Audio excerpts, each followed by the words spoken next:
we expect it to be more like the mid-ocean ridges or more like hotspots? I'll go down to 20. And Back up. it's hard to say because we have here. picked up a bunch of rocks from the lineaments near the Galapagos, and they show kind of mixed signatures. Some of them show very, very, very depleted, so very mid-ocean ridge-like, and some are extremely enriched, very much like the hotspots. And so I'd be really curious to see how the chemistry of these rocks compares to the main musician Seamount chain, to see if it's kind of a similar mixed signature or if we find something different. So I'd have a hard time predicting what we are going to see here. Okay. What about dates? If we get successful and have dates on these, what do you expect?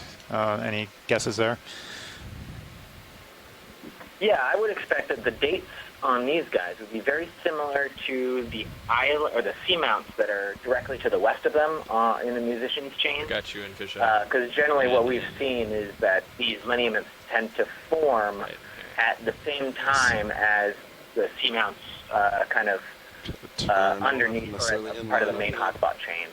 I have you the off thing I would to expect starboard. is I would expect the linear seamount chains to be younger, significantly younger than the seafloor on which they're built on, because they tend to form between the hotspot and the mid-ocean ridge. So you have plates that's already been formed, and they are put on top of it. So they are younger than what they're put on top of. And that's a classic signature of these. Right. I know we're in the Cretaceous quiet zone with low or no magnetic signature, but what is the age of the plate right at this area that we think what the age of the tectonic plate is? Yeah. All right. I'll start to rotate. Okay. Well, the seafloor have been dated in this area I'll just point, in the order of like 95 to 96 million years old. And so my guess would be that the plate here is probably in the order of 100 million years. Okay. All right. Fair enough. All right. Well, thanks for that geological context. That's pretty helpful to especially looking at the view of the seafloor we're looking at with the plate, the musician hotspot chain to the west or to the left, and then the lineaments that you were just talking about right in front of us. So that kind of helps put it all together and why we're here, what we're looking for, besides the biology. Push forward a little bit. So what are we expecting to see in terms of biology? So in biology, in the last few dives, when we land at the bottom of our slopes, we haven't seen very dense communities, but as we've transected upslope to the top of the feature, we've seen higher density communities. So hopefully we'll see the same today, and when we reach the top of the ridge today, we'll see some interesting biological communities with lots of different corals, sponges, and fishes. Right. How happy would that make you? Very happy. All right, coming Thank down. you. Yeah, I can see bottom too.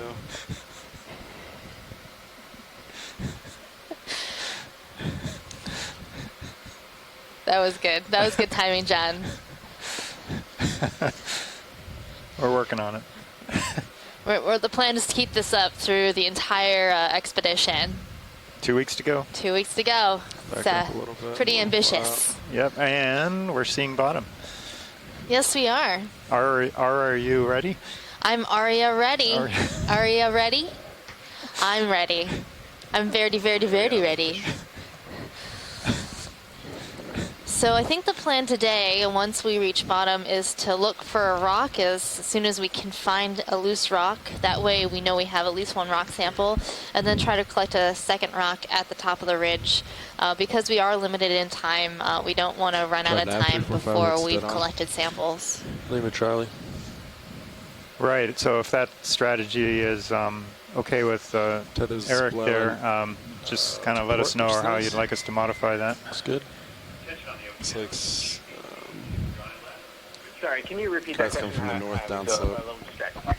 Yeah, we were, you know, since we've shortened the upslope track and then the long ridge, basically a shortened dive, we thought probably be good to get a rock, you know, sooner than later, or if you want to wait a while, we can maybe get one as we're closing in on the the ridge top.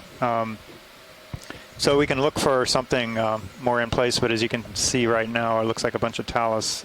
Maybe a flow edge here, I don't know. Maybe or just a talus broken rock edge. It does look a little bit like a flow edge here. A lot of sediment. What's this If we slope don't supposed see to look like, Nav? Yeah, a lot of sediment. You're looking at a rise of been here a while. rise of 30. Let's look around run of real quick. If we don't see 66. anything that's immediately obvious as What, kind of an 20, in-place yeah. cracked off thing like we saw yesterday, then I would just suggest we start heading up. Okay. And we can grab some near the surface, or the top. Okay, so we'll probably wait a while and look around. Yeah, I'm backing up. Okay. Yeah, that sounds like a good plan. I slowed down just a little bit. Copy that.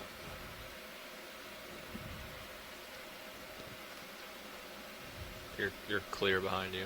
Yeah. I'll wait The here. small stuff.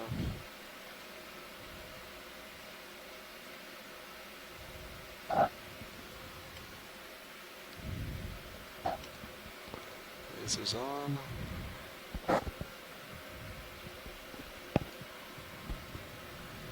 Alright, how's that look? You happy with that? I'm happy with that. I can start bringing your swing arms out if you'd like. Yeah, I'll just see bias. All right, pilots want to call that bottom. Yep, sounds good.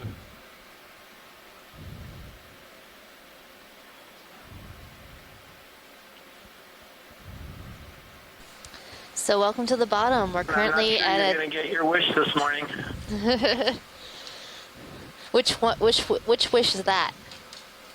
I'll give you a couple more here too.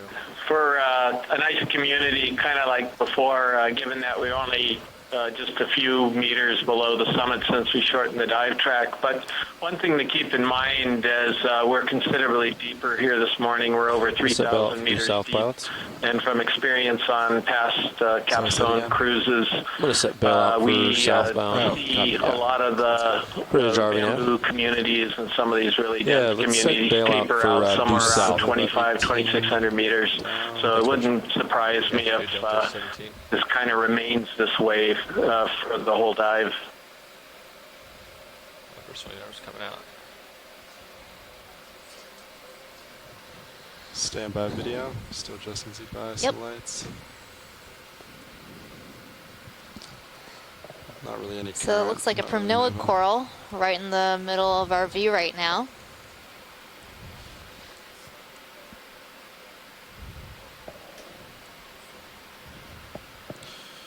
All right, video. I think we can start. So at least we're seeing one coral right off the bat. We have a primnoid coral with an associated Okay, your swing arms are out. Lower. brittle star. Copy that. Uppers are finishing now. We are currently at a depth of 3,017 meters. Sorry, video. Why don't you come out for a second? Just There was some kind of crustacean on the left branch, Yes, but I guess we'll just or see the based on right lighting. branch of that If you'd like a curtain change, hallway. just let me know. yeah, but I didn't. it's fine if me if video has a didn't see what it preference. was. Video, do you I have didn't any, see it either, preference Tom. On swing arms. We'll lights probably surrounding. zoom in again Just give me a few in just a seconds moment. to see view We're just various waiting for the shots. ROV to get situated Right here now on I bottom. see some flare in the top right corner that was getting us a lot yesterday. Of the main HD camera. I don't know if we can lose that flare. But I am seeing some Alright, video, swimming come on in. crustaceans or polychaetes around in this area. So not much. So there are current two here, so brittle we can't stars get you too far out. It'll be on right this in my primnoid face. coral. Yeah, it's all right. But I'll give you what I can. And the here. way to identify a primnoid coral is the body plates or body scales along each of the polyps. You'll see it looks a little bit scaly, more white in color. And these corals are octocorals.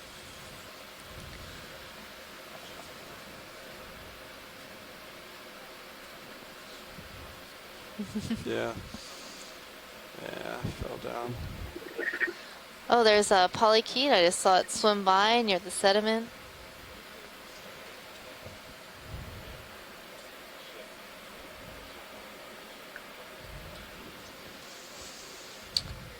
Right, So that's a good view of our very us? first coral of the dive See if we today. get tight on those ophoroids. Yeah, copy that. Still bouncing around a bit. Yep. Rocking.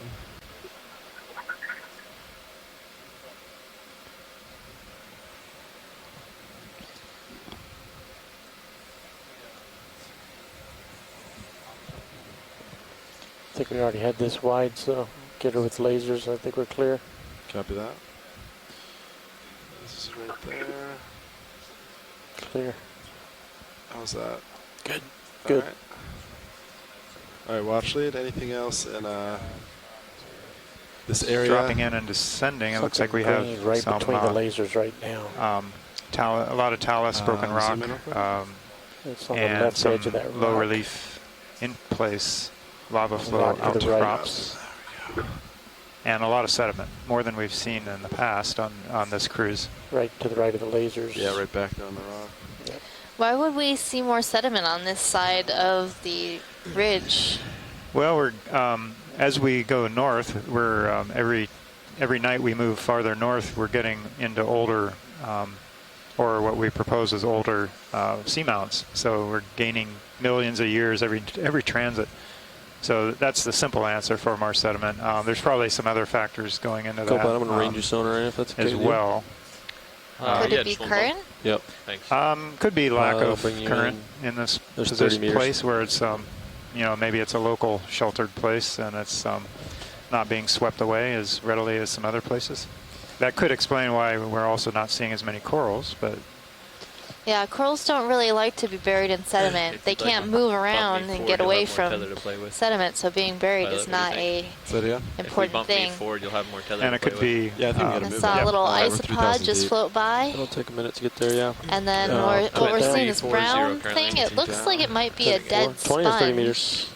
What do you think, Chris? How far do you want to go? It's like a Andy? disc A disc? or a base. Is that a base? Let's start with meters. Okay. Copy that. 3.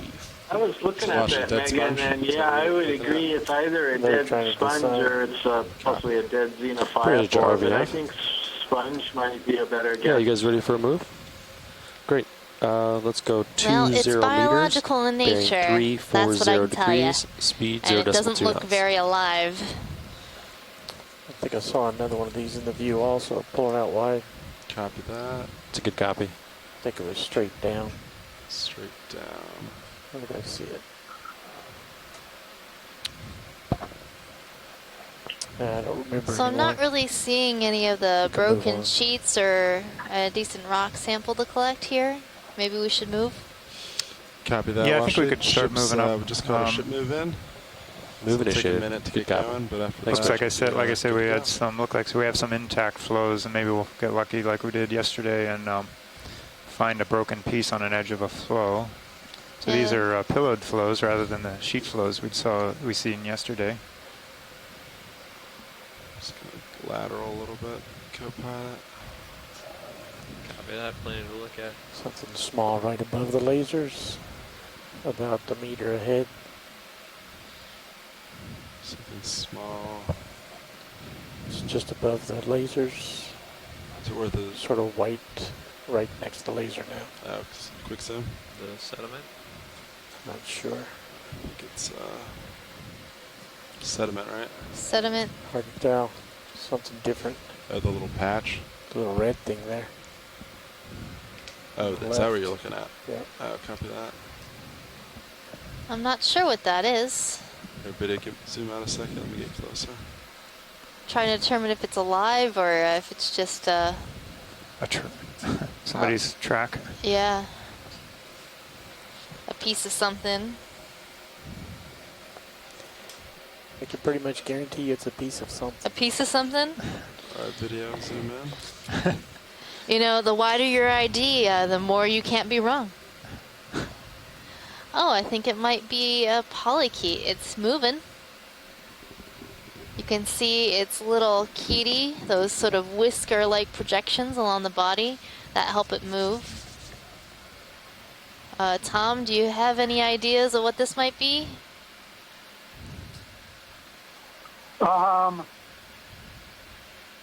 No, not really. That is really strange. I mean, it looks like the prostomium is very wide. The more I look at it, the more sort of almost cucumber-like it looks. The way it's moving, it's sort of scrunching its body up.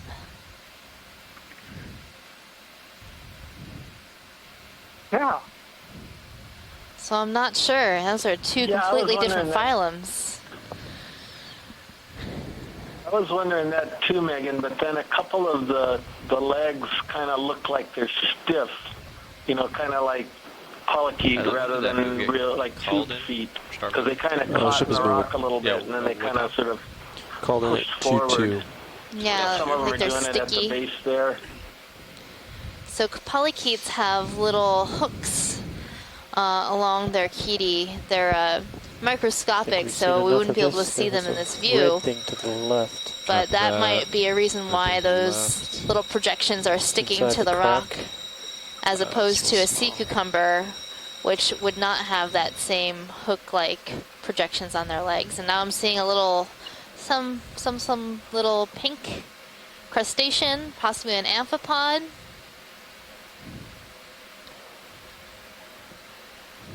Oh, yeah. Go ahead, Bridge. Move complete. Thanks, Bridge. Those 20 meters? Yeah, 20. Okay. I think we're clear with So this. even though at first glance we didn't really see that much down here, the more you zoom in, the more you see. We've got a lot of small macroinvertebrates hanging out in this area. Anyone sees like a zoom on? Yeah. I think I saw a different coral off to the right.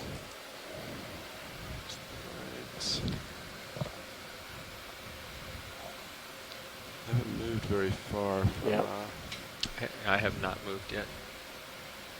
I'm sure there's even more macroinvertebrates in the sediment, so if we were able to take a core sample, we'd probably find a lot of little animals hanging out in the sediment, making their home there.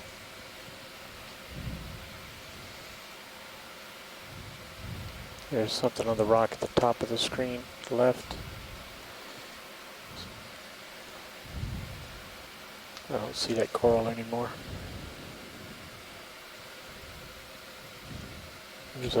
There's a big thing coming at you right. Oh, yeah, right there. 24. Let's go for that. All right, so what do we got here? Oh, we've got, looks like a ctenophore. I'll be backing up for this. Let me know if we Copy. I just started moving, so it's about 5 minutes. Ctenophores winds increasing. are, their common name is comb jelly, and they have these lines of cilia along their body that move and help them swim. And they usually glow sort of rainbow-like when the light from the ROV shines on them. See there, we can see them moving all in a little row. Clear in the back.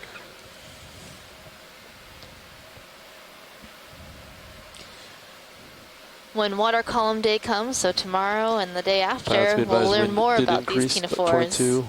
Gusts like 25 Yeah, the knots. beautiful rainbow effect of the cilia beating. It's pretty amazing. That's cool.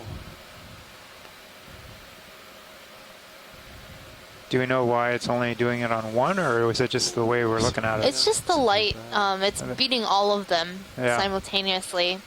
It's just the light has to hit it just perfectly to create that rainbow effect. It's just like creating a rainbow after a rainstorm. It's pretty cool. I'm going to let it flow out of frame. Okay. I'm not really sure what these bilobe ctenophores are called, but our water column experts will be on the line tomorrow and the day after to help us identify these types of water column animals. And I currently have you at 60 degrees. 60. Thanks for that great zoom, pilot. Not a problem, Washley. If you see a rock or anything you like a poke at, just let me know. There's a coral in that center rock just above lasers. Oh yeah, get down there. So hopefully as we go up slope here, we'll see a bit more Do you want to zoom on rocks. this coral, Washley? I think this is the same Primnoid coral we were looking at earlier. Oh, it's the same spot, yeah. Backed up. All right, great. Push it forward. I recognized it because it had the two ophiuroids on it. So that means you're starting to move then. Yeah, I am starting to move. Copy. Yes, I started at 27. So this is a very steep slope. I should have 5 minutes. It is or so. quite steep. Everything I'm impressed flying that away. so much sediment Yeah, has stayed 5 on minutes it. layout. Small guy. Looks like 45. possibly a Yeah, shrimp, 5-ish. maybe a mysid shrimp I think slightly over. that we're seeing coming into screen now. That's moving along with the current. Yeah, there he is. Yeah, there he is. See if he has eyes, or if he's blind. It looked like there were 2 eyes. They were sort of glowing. Let's take a look at the slope. Yeah, I was There thinking is that one same called thing. Bathymyces, and he's got real funny-looking eyes that are like While black. you're doing that, should we discuss an emergency plan should anything go wrong? Sure. So yeah, slope's almost, that looks like 45 Sponge to me. bottom right. Bottom right, copy. Let's see. So the wind's coming where's on the bow? wind? Bird wind push ship. Wind and current. Directly back faces, we're headed into the wind right now. A Current's sponge pretty low. So it should push us away. to the right. Your head off my screen. It went off screen, right? Oh, it's off screen. I think it's off screen. Looking for a sponge, like a tulip style, yeah. Oh, there we go. Ah, yes. We have a stocked sponge.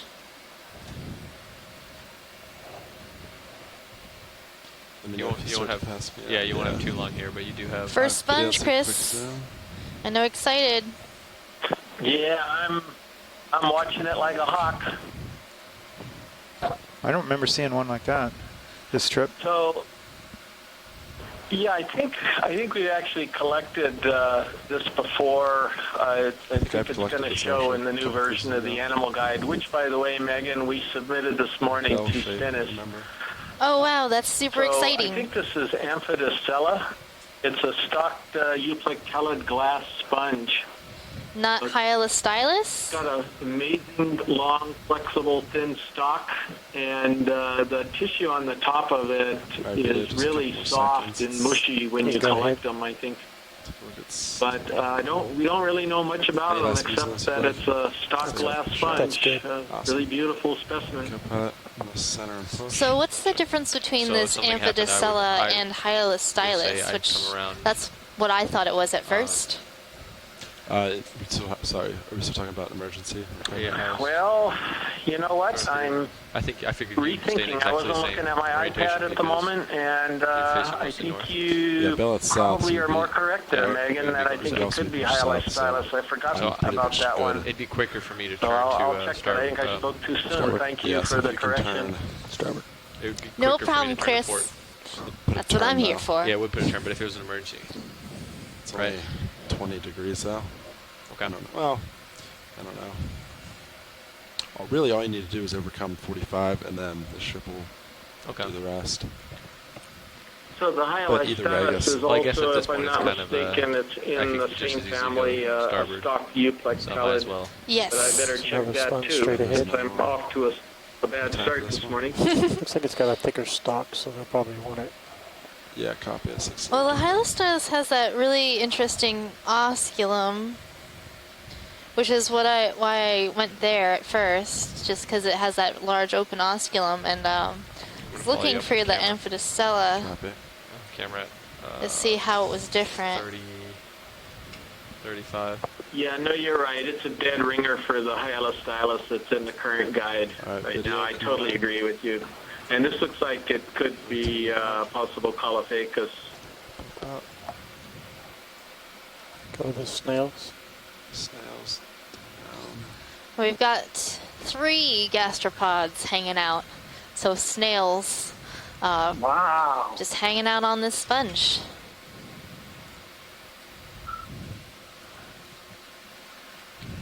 It looks like 2 of them are the same, but the third one may be different. The smaller one. Not sure if it's the same species, but smaller. They might be full head. Full head. They might be highly sculptured with tessellation if you can look at them close enough. That was our max zoom on that. Do we have any more zoom than that, pilot? Than this right now? Yeah. Yeah, right video? What we had Can we before look was at our max. really as close as we can at those you'd have to get snails? closer. I'm probably pulling you. Copy that. I'm going to be pulling you. Yeah. Actually videoed that. I think that's as far as I can get right now. Yeah, science. What we had before was our max zoom from this distance. Okay. Do you want to get on the move? Thank you, video. When was last move? It's over. Do you want to get it? It's been 10 minutes. I've not called a move in yet, so you're not going to move in the next 5 minutes. So coral top left. Yeah, definitely. Sweet. Yeah. Coral 2. So Chris, this top sponge left. looks a little. Go on, 20 or 30 meters. Well, actually, is there anything else in 30. the sponge you'd like before we move? I'm facing 355 right now, though. I'm that sort a of good curious direction? about this sponge. The 350 sound good? Stand by one. stalk looks a bit thick and looks like it's coming into the bottom of the sponge, but I'm not sure if Pretty it's Jarvie now. that Caliphacus or Yeah, with like Bolosoma, a but ship I'm move thinking of Chris is right with 30 meters, Caliphacus. bearing 350 degrees, speed 0.2 knots. Yeah, some of the Caliphacus have pretty long stalks and or basically thick stalks. I don't mean long. Good guy. It's interesting that Dr. Konstantin Tabaknik at the Shirshov Institute in Moscow, Thanks, he said that one way you could tell some of the Bolosoma, the stalked euplectellids from the stalked rosellids, is that the Bolosoma have thinner stalks in general, but it's not a hard, fast rule. But in his mind, he would not be surprised to see a thicker stalk on a Caliphacus. Thanks, Chris. That really helps with our IDs. So it's a lot of characters to look for and a lot of different animals that we're seeing down here. I saw that. And being able to look for the characters that are really defining of these animals is important for our identifications. Can try. But lots of small crustaceans hanging out in the water column. Can we zoom this one? What are we looking at? Yeah, go for zoom video. This little mysid shrimp's being pretty still for us. So mysid shrimps are also known as opossum shrimps because they have a little pouch. What do they do with that pouch? Away. That's where they keep their eggs. Is it always there, whether there's eggs or not? Do we know that? Yeah, the pouch is there, especially in the females, at all times, and then it gets filled with eggs as they brood. This one has a really long antenna. Yeah, so John, It's flying fast. John, they call those the eggs. They call them pouched eggs, by the way. Pouched eggs. Oh. Our pun game is strong this morning, afternoon. No. It's Friday. Friday pun day. Friday pun day. Did you do anything? Yeah, I moved the upper in. It's usually Sunday pun day, but Yeah, for the I'm gonna start early. You know, we gotta get ramped up. For the taxonomy of those, What about lowering the lowers? for the taxonomy of those Still got mysids, flares in the top corners. Just try that. Would you like me to try that, pilot? at the Yeah, go for talcum, it. Okay. the shape of the talcum, So coral the left. very end of the tail.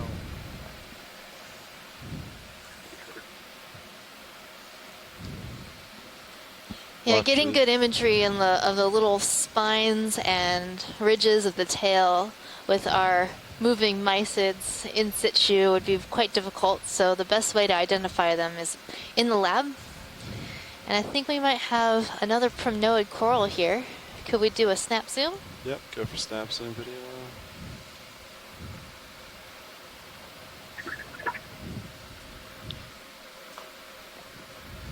Yeah, it looks very similar to the one that we saw earlier, and we have a little amphipod swimming around, possibly going to land on this coral to hang out. So you're happy It has with a that, friend. Wesley? Yes, pilot, I'm happy. Copy that video if you're happy. Static.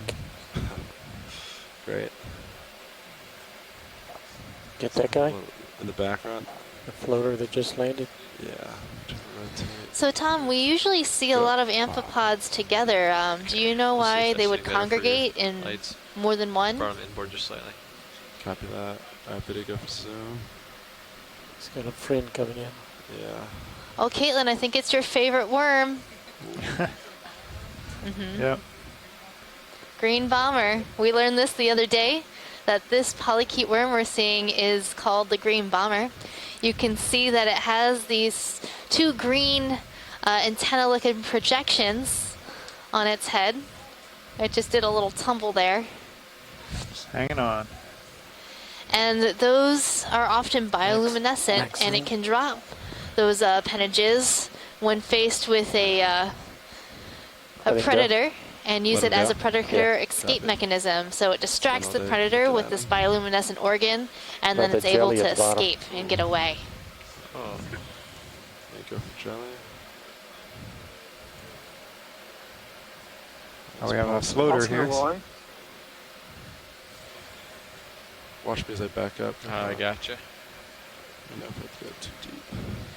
Another water column animal, ramping you up for tomorrow's water column transects. Little squishy. My squishy. Little squishy. Little squishy. Oh, they got a sea cucumber. And a cucumber. Purple one. Oh, yeah. Lasers off, or do you want them? No, not yet. No. Cucumber. Just getting direction.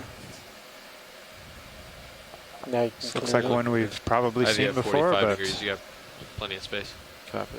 The only way to tell is to zoom in and see what kind of projections might be along the body. RPD is start to zoom. I think this might be a synallactid. Alright, come back. So a sea cucumber in the family Synallactidae. These cucumbers are pretty distinctive with having either a pink or purple color, but some are also white or clear. And they often have these projections along the body and a little bit of a skirt. Called in a 30-meter move maybe 6 minutes ago. I believe we're looking at its Go ahead, Bridge. Bottom. Move is complete. Thanks, Bridge. So I expect Sirius to start moving soon. I'm underway. Well, I guess he sense that. You feel the move already? Yes. Great. Oh my goodness. Okay. After lunch, everybody gets a little silly, I guess. They don't have the coelacanth fish down here, do they? Serapis? No, I don't think they have those commensal fish here. Okay, videos. But that would be really interesting. Wash Shades, are you happy with this? There is one genus happy. in Teleopus that I think occurs at least a couple of thousand meters deep, but I'll have to check on the depth range. All right, shall we move on? We shall. Let us move on. Pushing forward, co-pilot. Yeah, I'd like to know a little bit more about those fish, Bruce. That's an awful shiny lava rock. I saw a cartoon about those fish once. It made my day. Yeah. Sort of sitting out of its ordinary zone.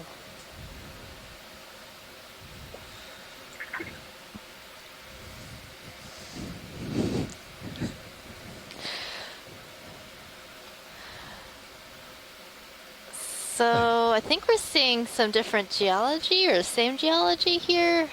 Still a lot of talus, but some intact portions, perhaps? Yeah, we crossed over right before we saw that sponge over a kind of a contact with a lava flow edge, at least. That was like less than like maybe a couple feet thick.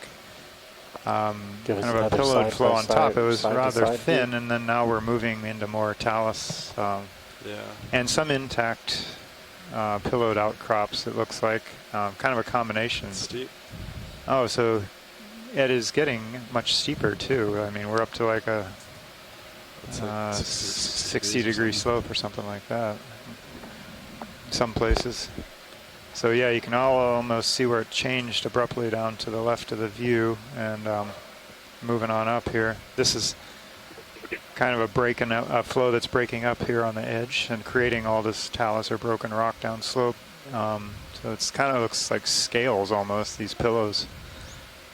With a lot of sediment in between. It's kind of dramatic. So are we getting into an area where we might find a decent rock? Probably, yeah, on one of these edges. Yeah, if anything, might get lucky. If you spot anything, you'd like a poke, watch lead, let me know. Roger, yeah, we'll keep an eye out. And Eric on shore, if you keep an eye out too, maybe we'll find something. Roger that. I think it's interesting to point out the difference in these flows that we're seeing today from those we saw yesterday on the cone. On the see the little white. I don't know. Any interest in kind of laying down? Yeah. Going that way anyway. Yep. Yeah, let's look at it's a fish. Oh, and there's No? a bathypathes? Is that not what that is? Yeah. I don't know. Sorry, what was that? Maybe Oh, it's sorry, I saw a coral. I got excited. I think that's a fish. Please go ahead. You want to snap out? And there's a fish. All right, all bets are off. It's right in the center of the screen. Oh, nice. It's one of those lizard All these fish. biologists, they just don't, no interest in the Face rocks. is the huh? most I do have interesting. interest in the rocks. It's just, you know, sometimes the biology gets so exciting. I was actually going to ask you a geologic question, but after the fish. Ah, okay. Yeah, Sounds good. got to know your place. I think you guys probably don't have enough leash to get around to the far side, do you? Definitely not right now. His face is All the right, interesting Bruce. part. Yeah. You're on. Should almost be Fish done time. moving. Go pot. Copy that. So Copy. this is a fish that we saw a couple of dives ago. This is a deep water lizard Yeah, I fish. can kind of Massiflora set mollis. maybe from a distance. They're Sometimes at one vibrations time were cause them placed in the same family as shallow water lizard fish that divers see on reef Ready for a edges. zoomed ahead? But now they're in Yeah, a go for separate zoomed ahead. family. It's an ambush predator. Sits on the bottom, doesn't move much, waits for food to come by. But if we were to look at the other side of this fish, we'd see that from the front, we would see that the mouth is full of rows of canine teeth. We could see some of them sticking out of the mouth, around the fringes of the mouth in front. It's got the extensions on the pectoral fins, the parent fins on the Slowly sides down the body, behind the looking at head those spots. that are filamentous and probably uses to pick up water movements and sense prey coming past. This one looks like it's a little damaged, like something's bitten into it. It's got the folds on the side of the body. Some of them look relatively fresh, and it's also got, looks like some punctures on the one of the pectoral fins. So it looks like something might have attacked this fish and it got away. That's an interesting thing. Whether that would be another lizard fish or whether it would be one of the cutthroat eels that might occur at this depth or something else. Don't know. The body's pale white. The species name, mollis, means soft, because this species is relatively deep living and has softer tissue than the shallow water lizard fish. The eyes are yellowish. They have a reflective tapetum, a reflective but also light-gathering layer in the retina of the eye. They're probably not good at forming images, but probably very good at sensing bioluminescence produced by other organisms that could be their prey or even predators approaching. Bathysaurus means bathy for deep and saurus for lizard. Hence the lizard fish name, but this is a deep-living, deep-water lizard Looking fish. good. Got you just slightly off, but So, Bruce, I saw they had these long filaments on the fins. Are those sensory? Makes you more comfortable though. Alright, video, that's about. Yeah, very likely. Right on top of them. And they, we don't know much about them. If they have taste buds, they very likely do. They, of course, would have a tactile purpose. If something swims up and brushes against those, the fish probably has some sort of a reaction where it just would turn and snap at whatever would brush past. Just finish up with the right side. And then it also, they also might detect water movement in the vicinity of the fish. So yes, definitely a sensory function and probably related to feeding. They're also in large pores we can kind of see along the body that have sensory organs for picking up water movements and vibrations in a line along the body. All fish have those, but a lot of the deep water fish have them in open pits. So they're quite sensitive to water movement, relying more on that type of sensory function than vision, sight. There are also well-developed nostrils on the fish, so sense of smell is probably important.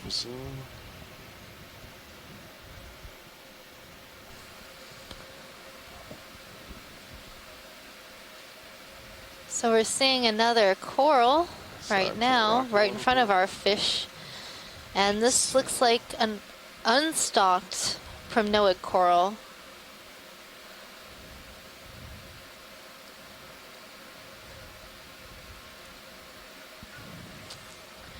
It might even be of a new genus or new species. We collected something like this on our first dive. See the tip of it? No, unbranched. Unbranched. Unbranched. Okay. I was going to say unstalked or one stalk? One stalk. Yeah, one stalk. One Okay. stalk, unbranched. Got it. So the other primnoid coral we saw earlier was branched. It had 4 branches, and this one does not have any branches. Just keeping you honest here. Yep. I don't know where I got unstalked from. It was unsomething. Lasers coming off. Under the sea. And off screen right was, Exactly. I believe, a black Just coral. checking. Copy that. There's a worm just to the Still right fish I've ever seen. before the camera comes off. Alright.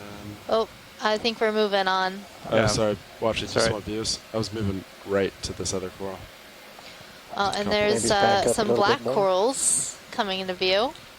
Watch it. Do you want me to move on to the other ones, or do? Let's look at these two. Copy that. All right, video. So come on in.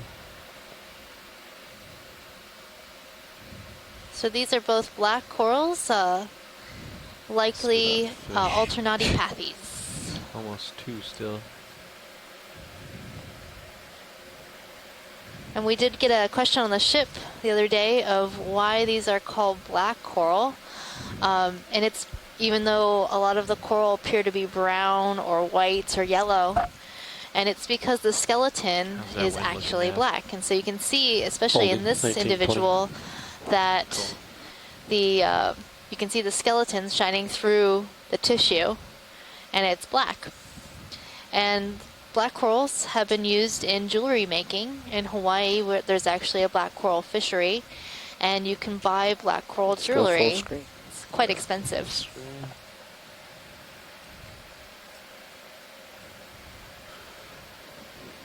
Does take a 5-minute delay, so maybe once you center up, I'll call it in, and then Copy. Okay, we can see the second one now. I think we're gonna just, if we're gonna center up, we might as well go upslope, so it'll be slightly. Yeah, so I was thinking have him center up below you. Yeah, it'll be slightly more I'd than it call was last in, time. And then as he goes Go up. for so. Yeah, I'd expect 3, 4, 5 or so. Okay. It's expected. I don't know. We'll see. See this one, the polyps are a little more yellow in color, but you can still sort of see the skeleton shining through the tissue.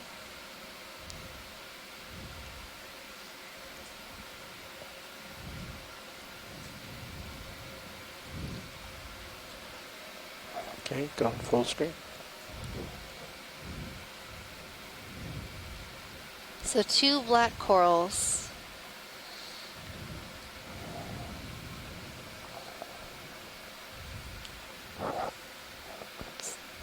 Video's clear. So a fun fact that we learned yesterday about black coral Watch is it. Are you that happy with all the yes, corals in view? pilot, we are happy with these views of these corals. Copy that. Moving on.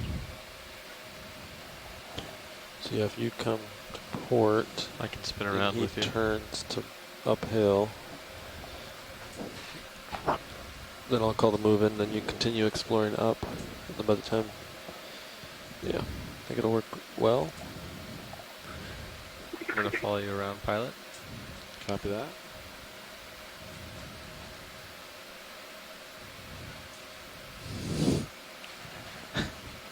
Did you just read what Nolan wrote on the chat? Yes, I did. It was great. We'll save that for a sea shanty night on board. Yes, sea shanty night. That'd be great.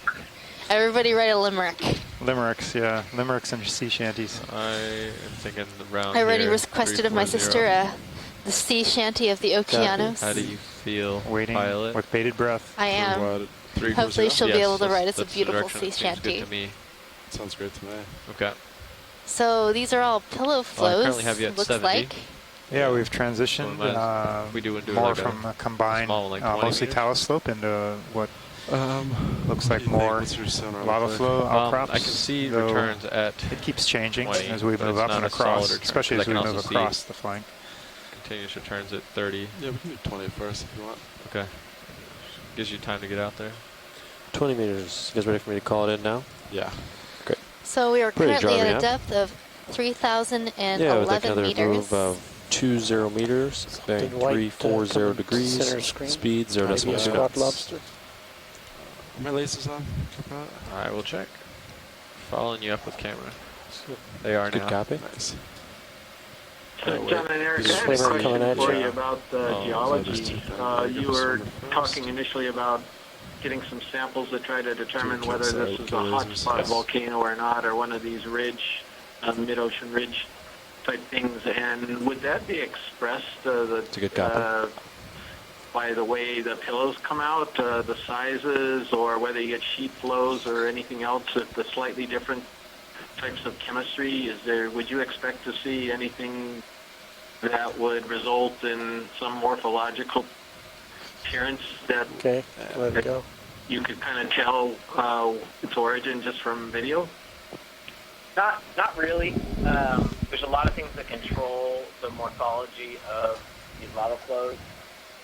One of which primarily would be the eruption temperature.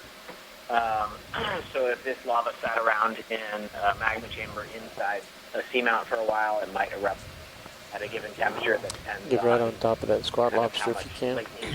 I was going for this one, squat lobster first. And then the other thing is the chemistry of the salt in terms of how it would control the viscosity of the lava, so how easy the lava Should you want to zoom on this? flow. It doesn't change very much. One of the major factors that controls lava viscosity in terms of chemistry would be the silica content. And the silica content of the salts don't change quite as much in kind of the oceans as you would expect, say, on continents. So on continents, you often see a lot of rhyolite, which is really, really viscous stuff. And we don't see that as much in the ocean. So these basalts will come out of a variety of kind of behaviors in terms of pillow versus sheet flows, depending a lot on eruption circumstance and the size of the seamount and things like this. And it doesn't necessarily tell us whether they Put your camera down, get between your legs. Hotspot volcano, hotspot affinity, or mid-ocean ridge affinity. So unfortunately, we can't try to see the kind top of of his head as close as we can about their source, which is why we got to take them back and analyze them in the lab.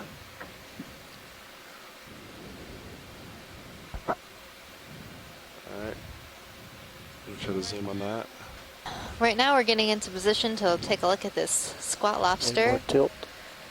Likely a Munidopsis squat lobster. You can see its really long rostrum, or that long projection between the eyes. There we go. Next zoom. I think it's really interesting that the eyes on this lobster are sort of an orange. So any idea why these squat lobsters are always tucked tail versus the shallow water lobsters you typically see? They are usually walking around with their tails out. So they're not actually true lobsters. Okay.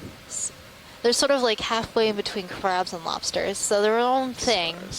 And they tuck their tail to protect their underside. And it might be easier for them to move. Maybe we can ask some people if they have any other ideas as to why these squat lobsters tuck their tail like that. Is that it? Pretty large squat lobster. I can tell you, they're related to hermit crabs. So hermit crabs tuck their tails in a shell. So squat lobsters kind of retain. You might usually see these guys walking, so this is pretty good science. Yeah, see how they move. It's got long tentacles. Thanks, Tom. So they kind of tuck their tails. It'd be difficult to build a walking robot like that. Yeah, I can see that the last pair of legs is sort of reduced and folded up against the body the way a hermit crab would be. Have not started. And they use that last pair of legs to help hold them inside their shell that they pick up.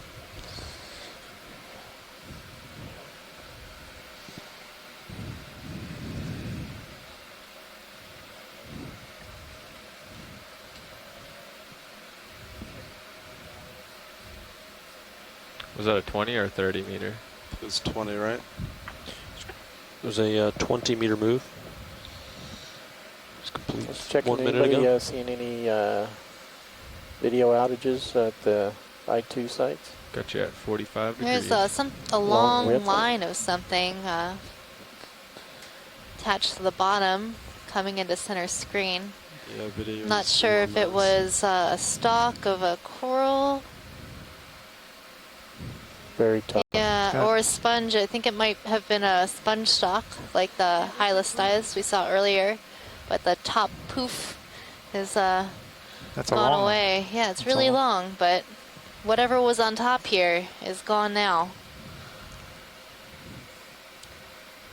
Thank you, pilot. That's all you need? Yeah, that's all we need. It's not alive. But it was curious. Yeah. I agree, Megan, and it could have been one of those Hyalostylus again. The tissue in that ball on the end of that is really fragile.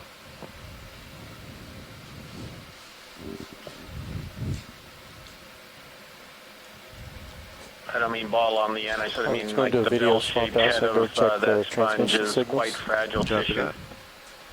I remember it being kind of soft and squishy when we had it in the lab. Yeah, and one of those from 2015 just kind of almost went to mush on us when we got it back up on the ship. So, yeah, it just does not have any really good framework type of spicules. Everything was kind of small and it kind of just fell apart. But perhaps something bumped into it, a larger animal, and knocked the bell off at some point in the past. Yeah, speaking of fragile sponges, the one we collected yesterday, it came up. It was quite interesting. It had a very distinctive sort of, what would you call it, like little runnels, and then it was sort of soft and also sort of crusty, I guess would be the word. You're going to enjoy this sponge, I'm sure. I am. Don't worry, Chris. I'm waiting. I love these little mysteries and to take a look under the scope. Now, this sponge that's coming into view has a really odd look to it. It has like a little, nose. It kind of looks like the face of a man with a weird nose. A protuberance. Yeah, protuberance. And he's based on a piece of broken rock, a talus chunk, so that's kind of interesting. So it looks like a Caulophacus, but why would this sort of protuberance happen? Is that just like an accident? Yeah, go for so. What do you need? Yeah, I don't know. For whatever reason, I guess there was a little aberrant growth on the one side, because I expect, I would assume that the rest of the sponge is kind of more normal growth for it. So yeah, you got me. Yeah, the face of this sponge is concave. And normally they have more of a mushroom cap look to them. Should pretty much be done with that move. Copilot, do you agree? Would this be worthy for collection, yeah, or? So this could be a different. Yes, I agree. Should be just getting around already. Okay, let's see if Can they we want to spin collect around it a little before we bit put just in to see what the Absolutely. backside looks? Otherwise, I'm ready for like that a may 30 be kind meter of afterwards difficult. after he's done. But Okay. I mean, it's quite unusual. It would just be good to confirm whether this is Caulophacus or a bolosoma. Just a quick look at the backside. I think I might have a little bit more swing. That might yet to be possible. Okay. Okay, well, I'll ask the pilot and see if that's possible. Pilot, would it be possible to see the backside of this sponge? I can try to get you a side view. Looking straight back on this slope isn't the side safest view thing for might us to help. do, but yeah. But if you want to come wide. Seeing lots of polychaetes all over the place here today. Yeah. Another sea cucumber. Yeah, I can bring Yep. it. That one looks like the same one we saw earlier. The top should be fine. Those are very large sea cucumbers. Nice. Lowers in. How's this side view looking, Chris? I'll watch your rear. Copy that. It's still pretty weird looking.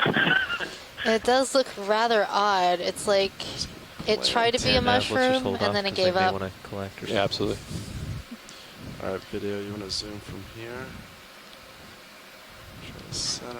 But the way that the stalk is attaching to the head of this sponge, looks Caliphacus-like to me. Maybe at one point during its development, the mushroom cap, I guess as a descriptor, got torn and then it sort of tried to heal over. Yeah, it could be. Megan, I think I would pass on this one. I just want to make sure John and Eric get their rocks here, since this is really important. And as you pointed out, this could be just an aberrant form, that you're just seeing rejuvenated growth of something that got mostly knocked off. And when he lines up, I'm facing a comfortable direction still at the same move as last. 240. The mysteries of the deep. Or 340, right? 3. You can go ahead and stick my arm back out too. Sure. And I'm okay with the 30 meter if pilot is, once he gets going.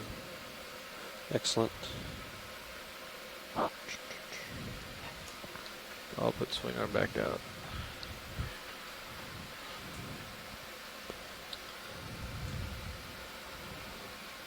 He's got you at 50.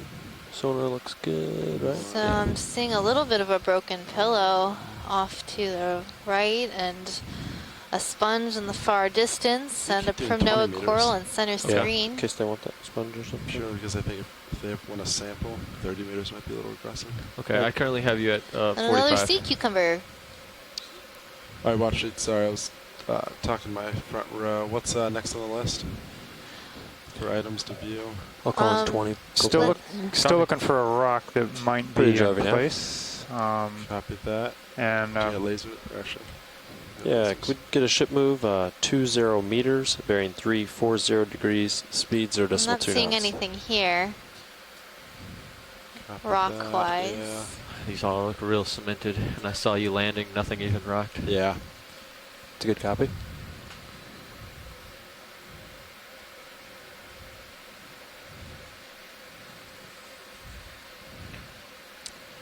Got you at 35 degrees.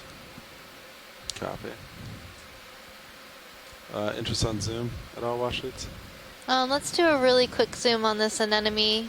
Copy that. Snap zoom video. Since this is new for today, but I think we saw one of these the other day. And kill lasers. Lasers coming off. Move initiated. Thanks, Bridge. And I can't really do much better than an anemone on this. white anemone? A white anemone, translucent on a rock anemone. It's also on another piece of talus, it looks like. Thanks for that, pilot. Copy that. All right, video whenever you're happy. Copy that.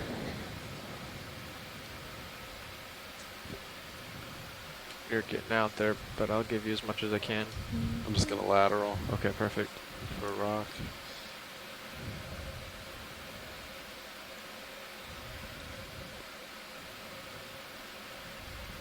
Well, a lot of these rocks look in place.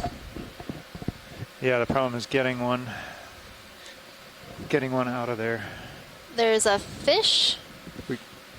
Fish is where? On the left side, right next to the rock, left of the lasers.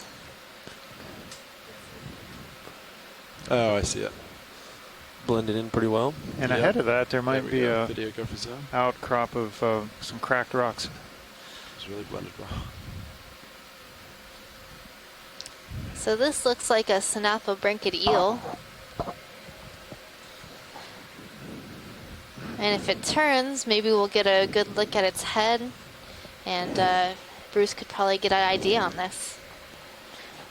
But I don't know if it's going to cooperate. Unfortunately, our videos are frozen here on land, so we are not seeing what you're seeing. If you get a chance, if you can see where the dorsal fin origin is. Oh. It seems really far forward, so it might be another Iliophis. Right next to its pectoral fins, looks like. Yeah, the nose got the looks... white lateral line spores that indicate it might be an Iliophis species. There are several species in that genus with different depth ranges, so that's very, very possible. We're looking to see if the snout is rounded, sort of inflated. It looks like it might be. Yeah, we can. And if Yeah, the lower jaw is slightly lasers shorter on than stuff? the upper Get 'em jaw, off. it's got a little bit of an underslung jaw. Yeah, go for a video. Which also looks like it might be. So I think This you're right, is- Megan. I think it's an Iliopus. That would be an arrow tooth eel rather than a cutthroat eel. We've seen a lot of Iliopus, one on almost every dive so far. Just going underneath me. Yeah, that's interesting. We seem to get into some areas where this genus is more abundant, and other areas where the cutthroat eels in the genus Synaphobranchus are more abundant. And it's also interesting that this genus was unknown from the Central Pacific around Hawaii before the Okeanos expedition started. As we often see with these, there are scars and scrapes on the body. It looks like there are places where the mucus on the body that a lot of fishes, and particularly eels, have been scraped off. My suspicion is that that's the result of actively foraging in the rocks by these eels for small shrimps and other crustaceans, polychaetes for their food. They're probably very active and get scraped up against the rocks. Nice.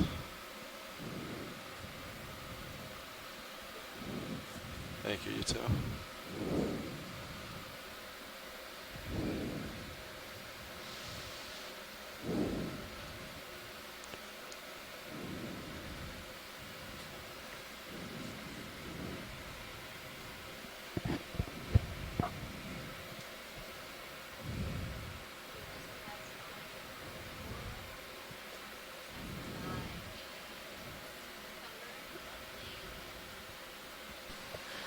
Passing by a sea cucumber. I think that's the same one that we saw earlier.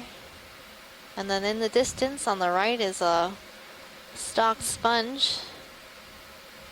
Might be another one of those Hylos, those bell-shaped sponges on a stalk.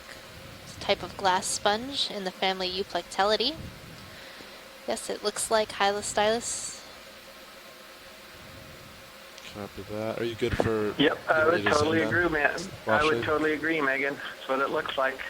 You should start moving pretty soon, Copilot. Copy. I called the move in at 2306. So we just looked at this sponge not too long ago. So You can see its big open osculum, that big round opening on the top. So watch it. We can skip on zoom. Yeah, Pilot, we can skip on the zoom on this. Copy.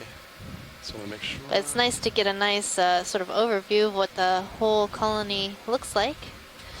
move So complete. sponges Thanks, are a Mitch. colony, a lot of individuals living and working together, just like on a coral.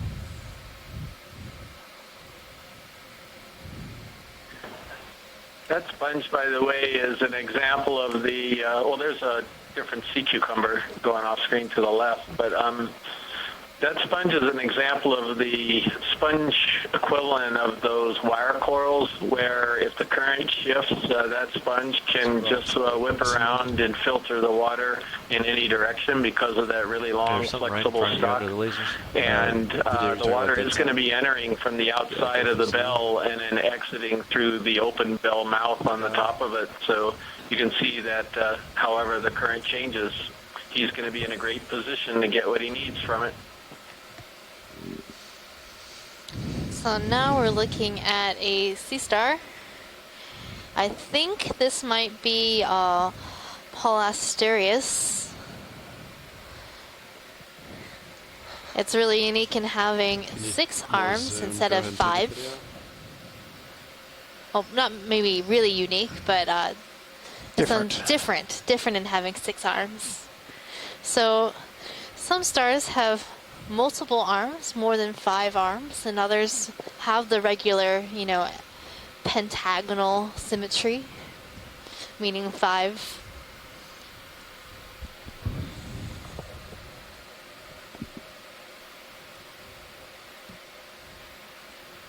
And then after this, I don't know if we got lasers on it. We can grab it before we lift off. Yeah, video, just let me know when you're happy. Okay.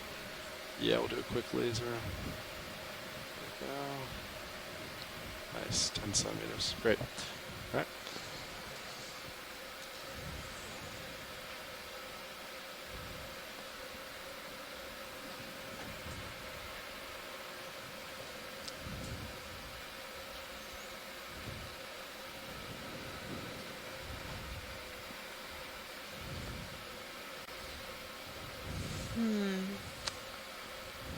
Looking for those good rocks right now, and also making our way to the top of this ridge feature that we're diving on today at Verdi Seamount and the musician Seamounts. So all the musician Seamounts are named after composers. This one is named after the composer Verdi, who is most well known for his operas. He was one of the most influential opera writers of the 19th and 20th century. And his operas are performed a lot, even today, with his main three, I forget the names of them, but they have well over 300 to 400 performances per year worldwide.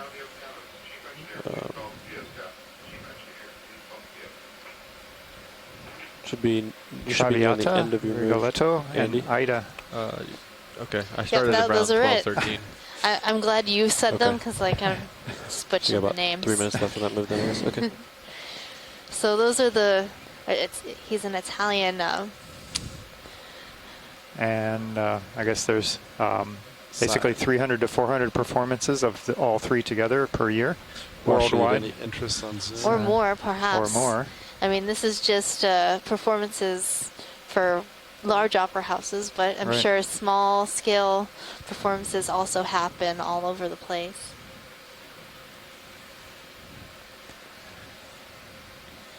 So these musician Seamounts, the name was proposed by Dr. William Menard. He was at the time at Scripps Institution of Oceanography at the University of California, San Diego.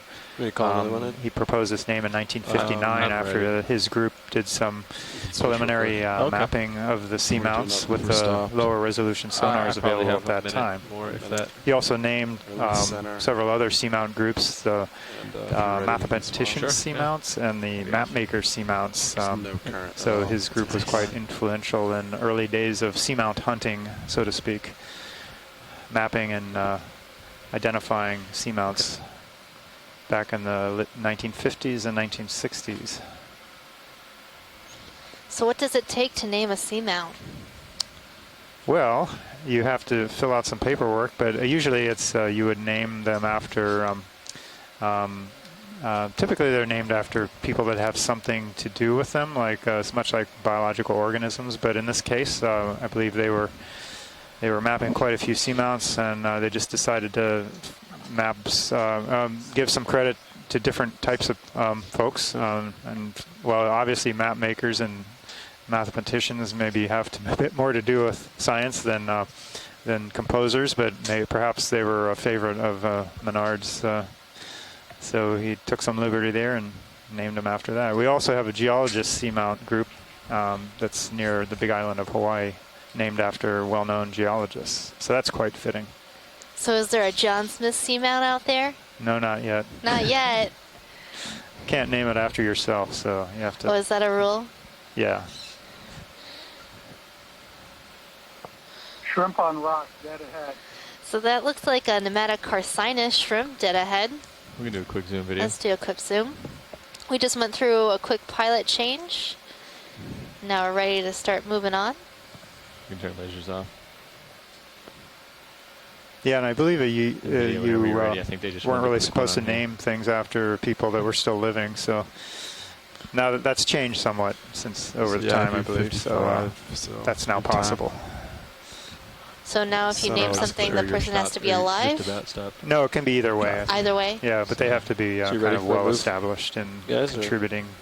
There's not a fixed rule on that, I believe, but it's I don't see much on sonar. up to the committee. There's an international committee that approves names that are submitted. Slope, yeah, absolutely. I think 30 is fine. Is that just for geological forms or animal forms? To me, yeah. Well, that group is just specifically for geological features, underwater features, and also there's a group for land features. But biology is something different. Bridge, Oh, okay. I'm not quite sure how that one works, but it's probably similar. Yeah, it would like a move of 20 meters, bearing 345 degrees, speed 0.2 knots. Occasionally, geologic features get named as the people who found them choose, and they aren't official, but they start to show up in the literature and keep showing up. Good and copy. so some places get them de facto names. Yeah. May not be official. That's true, and I was just kind of focusing on the official ones that actually would show up on official nautical charts and other types of official government maps. But then also in the old sailing days, they were often named by the ship captains or the name of the ships themselves that either discovered them or perhaps unfortunately ran aground on them. Move initiated. Thanks, Bridge. And those names have stuck over time because they got in there early and they were on the early charts or records or log books.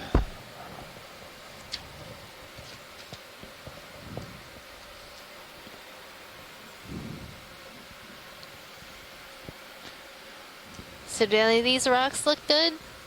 Well, these look rather cemented, watch lead. Not seeing a lot of kind of in situ looking fractured off kind stuff. Of figure it on this And I don't slope. think we could break any of this stuff off. The manganese is going to be rough. yeah, so we have about an hour and a half left on this shortened dive, so we'll just keep that in mind, Eric, and we'll continue on. Well, if we get up to the summit, you know, anything is fair game as long as it's big enough that we think it's not going to be just manganese. So hopefully we can at least get two from up there, if not one from down here. I'm not hearing if they want to zoom. Yeah. As we get closer to the summit, I mean, I imagine, how far are we from the summit, actually? Yeah. Don't know that yet. We'll check on that. Yeah. Where am I? We should just slow down and then, yeah. if nothing, just keep moving. I believe we're getting fairly close, but that's just a qualitative answer. Stand by. So slope should start getting less Now, steep. watch two. We don't really match up to... Go ahead, watch lead. Yeah, could you tell us how far we are laterally from the summit area before the dogleg point? Yeah, so from the ROV to the ridge, we're at maybe 80 meters. I'm trying and then from that ridge to the top, waypoint 3, we got 240 meters. Okay, thank you. Yeah, shore side, we were about 80 meters laterally from the top. So, and then then the track along the Still looks really steep. ridge top is about 240 meters. So we're closing in on the summit ridge. A little ways to go. Looks pretty accurate though. Okay, sounds good. We'll keep our eyes open, but maybe we just pick up a couple from the top if we don't find anything here. Roger, off to by starboard. Copy that. I'm going to come back around. So there's another pneumatic carcinus shrimp on a rock. We've seen those quite a bit throughout our dives.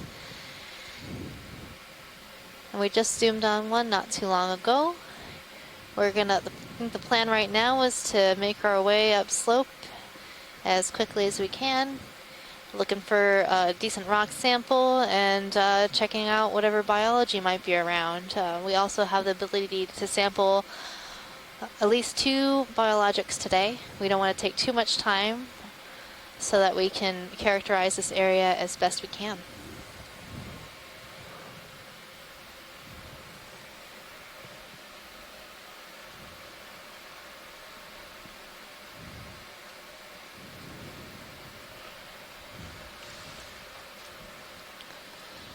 All right, Nav, what's So ship that status? ctenophore that we Ship is saw, we got underway, some almost done with the move. information from Dougal Lindsay on this. Tina had sent him a So you screen should start grab, swinging within 2-3 and minutes. it is a yet undescribed we keep doing the species 20-meter in moves. a yet with this undescribed slow, family. steady. So Yeah. completely new to science. That was that big Winds one have with the 2 increased, pouches. maybe Think so. 21, 22 Wow. knots constant. At 23, 24 knots. Too bad we can't sample things like that. They're just so gelatinous and soft, and the manipulator arm would just go straight through it, even if we were able to capture it. These are real numerous here. Yeah. Well, the group here is working on a suction sampler, which will be available, I believe, next year sometime. So NVIDIA, if you that'll see be a anything as great well, tool. do not Oh, we've got hesitate. some fractured pillows in this area. Maybe we'll find a smaller piece somewhere. Yeah, we're starting to get into some more kind of pronounced morphologies here, lava morphologies, more kind of intact and more obvious pillowed forms, more of it sticking out of the sediment. Move complete. Thanks, Bridge. Yeah, you can take a look. Still quite broken up though. Yeah, I see it. I'm just gonna come over it. Go ahead, snap zoom. We shall see. I think so too. Seeing another dead stalk You of keep likely coming a in as I get sponge, closer but if you'd this like. one has been covered in hydrozoans and looks like there's a little amphipod hanging out on it at the top.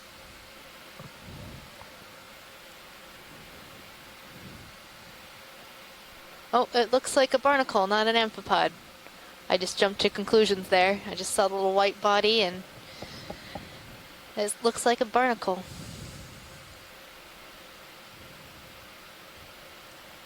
Whenever you're ready, video. Yeah.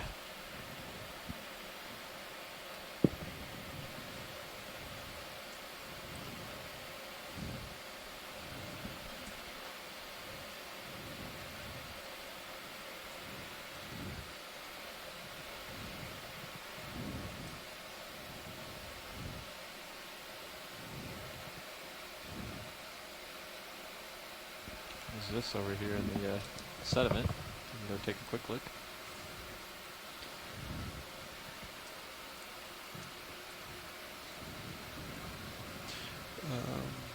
Do you see nav ship? Yeah. It's moving back. Or I think last to this position. yeah. The winds have increased slightly. Oh, so it's what's the distance on that? Deflection. Yeah. Go ahead, video. Sea cucumber at the 7 bottom meters. of the screen, 7 meters. and Copy. something I think else it's more than that. Let's keep an eye on that. Yeah. by the absolutely. lasers. That's pretty. That looks like another sea cucumber. Yeah, you got two Double. different- Get you a good view of Yeah, Bonus yeah, sea two different cucumbers. kinds.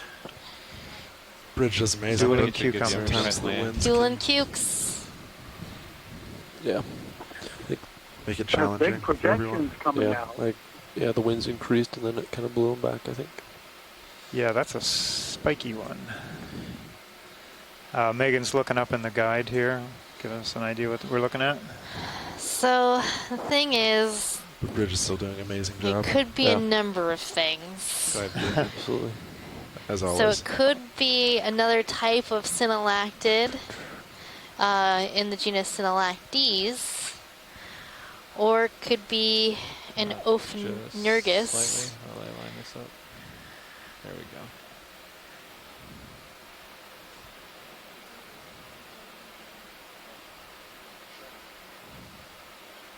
It's probably dematted, Megan, and maybe something like Oneirophanta or something like that. One of the first few that show in the gallery.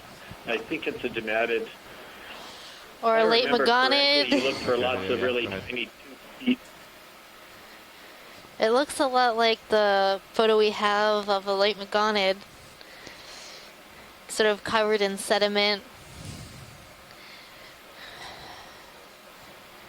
But dematted could be a good guess too. We have a number of things that look like this, and I'm not really sure which one it would be. Or shall we move ahead? Yeah, Or I you wanna think we can move on. I think we have some good imagery of this. Great. All right. Video. If Let's you'd like go. anything more, let We'll me know. have to ask the experts on this one. All right. Are we moving right now? Or are you That moving? So we- makes the ugly side. Yes. But I don't We think have, too much left. We can do a nice push up. About 3 different options So, I mean, I do 45. of what family but this sea cucumber out could there. be in. they're not. Yeah. If you want to know, I Demanity. can definitely make my way forward. Late you're Magonidae fine. or Just for the sake of moving, covering ground, Synallactidae. finding a rock. Yeah. So I'd probably rule out the Synallactid and go with the dematted or late Magonid. I think it could be either one of these, one of those. And maybe the late Magonid's a better guess. All right, Chris, I'll put that down. Go ahead, video.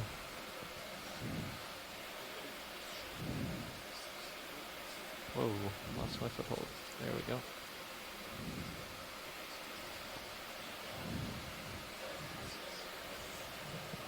Do they want a full? I was just trying to get you a good shot. And there's another mysid shrimp. We're looking at a black coral.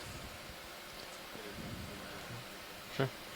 This could be a Bathopathes. I'll push out here, pilot. See that the branches of this coral are not alternating on either side, but they're paired.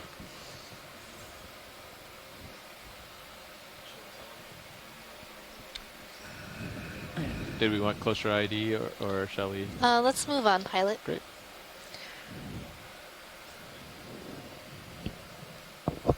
Okay. Pushing out.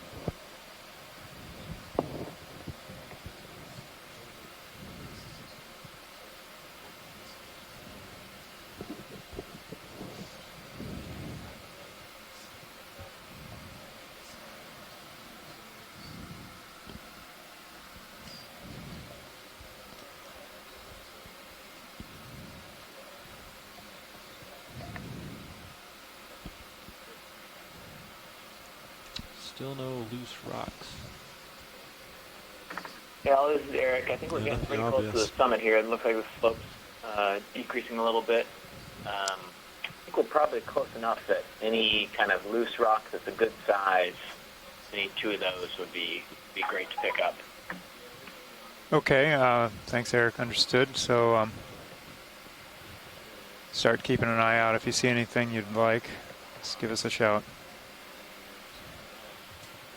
Sounds good.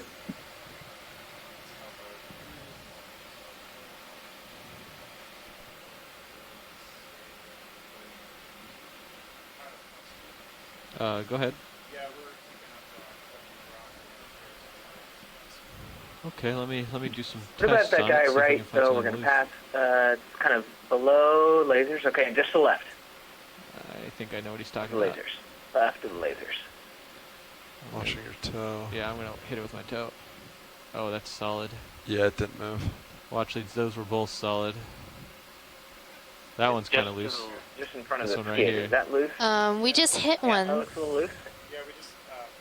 This one was loose. Yeah, we just bumped one that was loose. That one in the middle there where the lasers are, if you probably see it about now. That's the one I was thinking about. That okay. Might be, looks like it's about 6 to 8 inches across. That might be the size. Yeah, about that, yeah.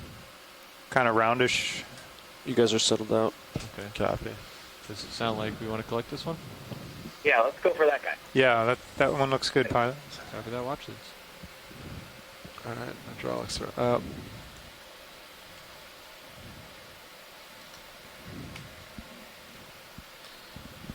Tracting drawer. I don't have anything, so yeah, I was gonna just want to go port forward, yeah. Yeah. It is loose, so you can start with opening the Yeah. Can we move this? Can I store this somewhere? I'm not even sure. Hey, can you hand me the book? This, yeah. Absolutely. Thank you.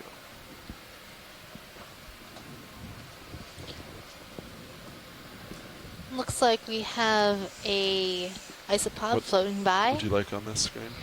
It's got really long let's legs. bring a mini. Yeah. Go. Do you want me to take it for you? Yeah, you can take it, and I can just push out to it. You don't need to follow me around. Copy. To start with. I'm gonna do you want your wing inboard? Yeah, sure. Go ahead, Bridge. Thank you very much. You're welcome. There are a lot of crustaceans and polychaetes at this site. I wonder if they like to find flocculate sediments or something. Copy. They might. Thanks, Bridge. Sounds good.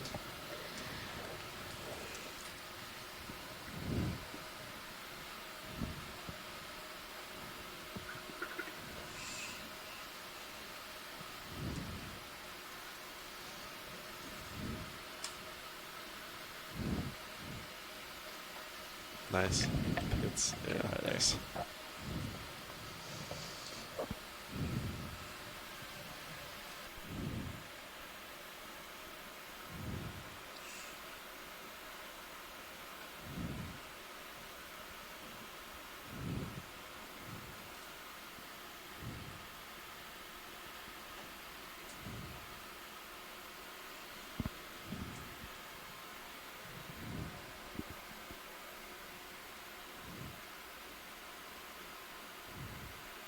It doesn't look like it's moving.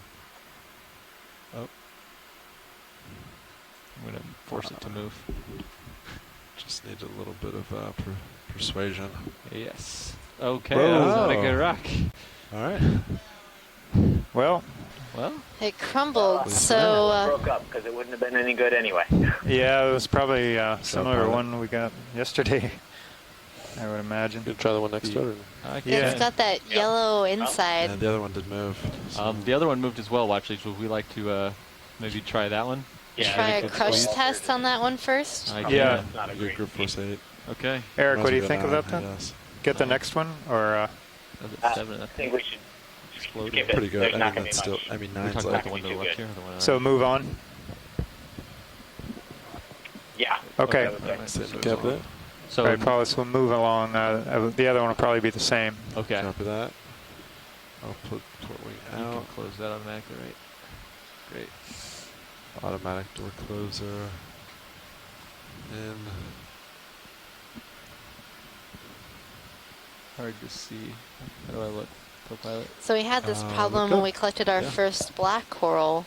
The rock that it was on just Arms sort of secure. crumbled apart and had Nice. this yellowish inside. Backpack disabled. HP So down. we're getting kind of a disabled. nice view of the inside of that rock, actually, and that was I can give you a possibly little zoom similar there. to one that we collected yesterday at the summit of Wagner Seamount. Is that something That's why from I being at the torqued rocks. surface? High grip Zoom force. on that really Yeah. quick. Yeah, Feathered it. video, could we zoom on that, pilots? I will when you're try ready. to, It's a little dusty down there, but So would that be like an ash deposit or something from the surface? Go ahead, video. Thinking it's something, maybe some kind of consolidated pyroclastic or something from a different type of Yeah, I would eruption. agree with that. It looks like there's some basalt Yeah, that's fragments almost as good, in there. Right. Definitely altered. Yeah, I would agree. It looks like it's some kind of agglomerated something or other. Yeah, we collected one that looked a lot like that earlier in the cruise. I don't remember offhand which seamount it was from, but it had those. Either we collected it or we crushed it. I don't remember, and it had those basalt inclusions, what looked like basalt inclusions, and the same kind of scrambled egg look color. All right, so we can move on. All right, Great, video. thanks. Thank you. so yeah, I'm still looking 3, 4, 5. That still I'm looks going to like a push out good. and get a good move. So this manganese crust that coats everything is really. It's kind of curious if this is the kind of rocks we're going to see up top. If for some reason the eruptions You guys want me to call a near the move top in were or wait more a second? explosive, or why don't you although do we're 20 pretty meters? deep depth. It'll be 5 minutes and I'll be I'm there. not sure. Right, we wouldn't have Copy expected video. this to be 3, 4, subaerial ever been 5. at the surface, but I'll call it in. Although there is a chance Bridge that it was RV now. much shallower than today because we were closer to a ridge There you go. axis. This- true. It's hard to say what these were. Yeah, we'd like to move 20 meters, There's another bell bearing thing, right? 3, Yes, if 4, we 5 look degrees, for a more speed angular 0 one to 2 only, knots. maybe we'll have Also better looking luck at with this that. system of lasers. Oh yeah. Yeah, that's a good idea. Little coral. Go ahead and give me a quick zoom Good video. copy. We'll see. So right now we're zooming in on a primnoid coral with an Ophiocanthid brittle star on it. This looks like it might be a Norella primnoid. So a primnoid coral in the genus Norella. Video's clear. Come on out, video.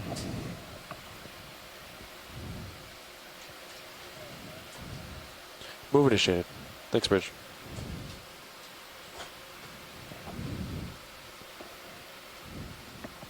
Let's go see what that bell is up there.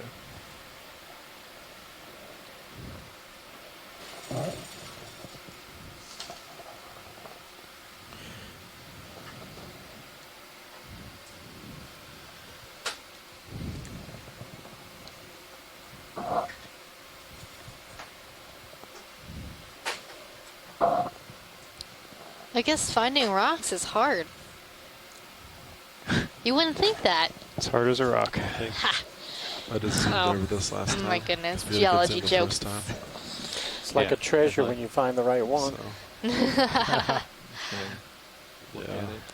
So this looks like the same Hylas stylus sponge that we saw at the beginning of our dive. It has a very distinctive bell shape You want to do a partial on a zoom very in pirouette? thin stalk.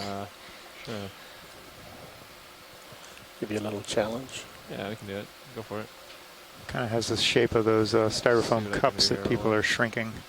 Yeah. So why? Tell us a little more about those cup shrinking that we do here on the ship. It's quite popular. So people like to take styrofoam cups or other styrofoam items and draw on them with Sharpies or other kinds of markers, and then put them in a very special place on the vehicle. And when they go down to pressure and stay down for a while, they shrink up like a 8 or 10 ounce cup gets to be the size of a 1 ounce cup. They're just novelty items, little souvenirs for the folks at home. And students, we give them away to they're popular with student class groups and things when they do tours. And it's a good way to learn about the pressure of the ocean and that the effect that pressure can have on things that have air in it. Right. I've shrunk some down to as small as a thimble size. Different foam cups shrink to different dimensions depending on how much air is within the foam. And I went on a cruise where they had those styrofoam heads for like putting wigs on. Yeah, we've done wig heads before. Wig heads. Those are pretty cool. Yeah, sometimes they shrink in really odd ways because the styrofoam density is different throughout the head. Right. So you can get some like really disturbing looking faces. Look at this. Oh my, wow. This is a crazy looking rock outcrop. We've got something fuzzy big, on the very bottom massive of lava boulder. flow outcrop or of some type of volcanic material. I guess I'm not going to commit myself to it since we were a little surprised by that other rock. Is it this one, or is it the one that's Could this whole thing be like that rock where it's an enemy? Not basalt, but some sort of conglomerate? It's possible, but I have a feeling this is something a little more solid. We're in uncharted territory. So we're seeing a small anemone. That's again the best I can do with this. Video's clear. Anemone. Copy that video. Even the geologist is laughing. He's like, "Oh, experts. biologists, you got to do better than that. I could tell you it was an anemone." Yeah. Did you want a closer view on it? I think we're good. Okay. There's not much I can do with anemones. We have to sort of see the insides.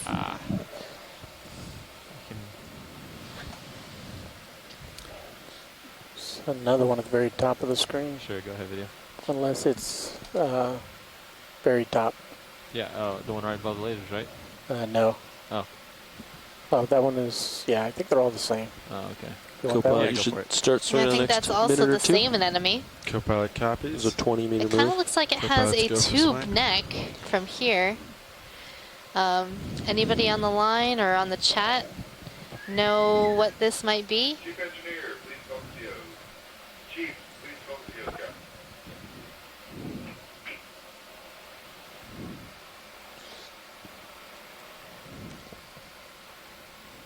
And then Could it there's be a. a solitary coral? I don't think it's a solitary coral. Video's clear. Okay, video. Whenever you're ready, then. I'm going to push forward over this rock here, co-pilot. Maybe around it. Copilots go. I was for expecting to see a bunch of corals on rock top of maneuver. something this tall, but I'm not seeing hardly any. Serious to Just one start moving here Bathypathes pretty off soon, to pilot. the right. And He's then got on the you very at top of this, not 60. very You say he's going much. to start moving? Yeah, Yeah, a okay. 20-meter move. Pushing forward then. So the top and right side of this seem to have kind of more lava morphology of lobes. Some type and of coral on the far right toe edge.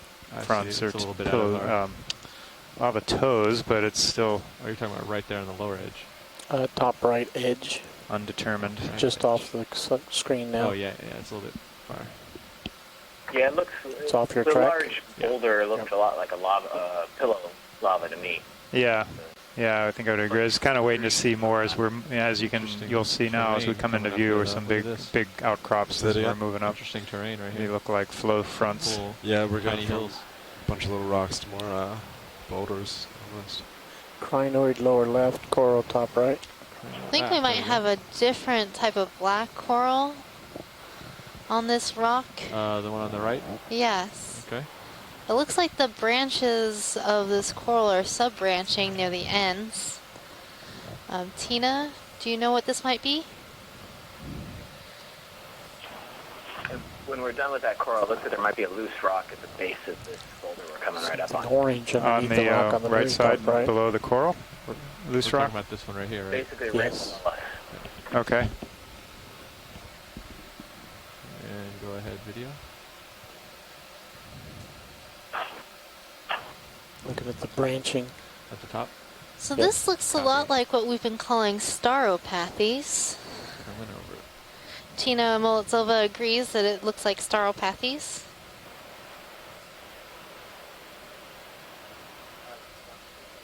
Go ahead.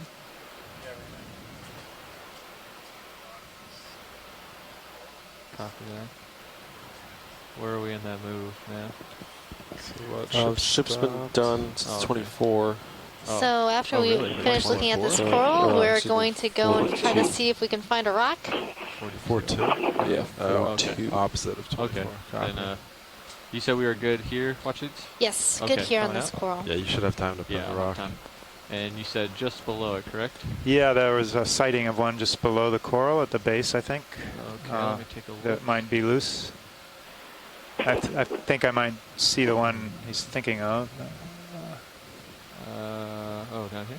Was this, Eric, was this in this part or up further? I don't know if those were... It's right at the base of this kind of... This sort of scalloped edged one? To the left of the laser. Left of the lasers? Correct, rock. Yeah, kind of angular. Oh. Just to the left of the boulder. Underneath that point? Might be a little hard to get. That one right there coming up, the angular with the sharp point. Give it a poke. Poke That's what I was thinking. Something that doesn't look like the ones that kind of fell apart. You have to poke. Right, right. Well, okay, let me land. pilot, if you think you can get that, or if it's the right size. Yeah, it's about 10 centimeters on its narrow side. There's also kind of a rectangular one right in front of us. Kind of a blocky look. There was a large one off to the right that had sort of a scalloped... So that one right above the lasers? All right. Yeah. So yeah, broken poke part. it up. So many choices here. I know. Come back. Open the... They all look pretty big. I'll poke it first. Yeah. So we'll start poking, I guess. I say because I forgot We what might time need it it was to be a awkward. pretty good size. Ship's missed out for about Yeah, 6 most- minutes. Yeah. Yeah, I view it 70. Well, we've The one got... right above the lasers. What would you like on lasers? Sure. Okay, we'll see if they can get that one. I'm going to take your mini Zeus. Great, thanks. Okay. Hydraulics are up. Thank you. Going on.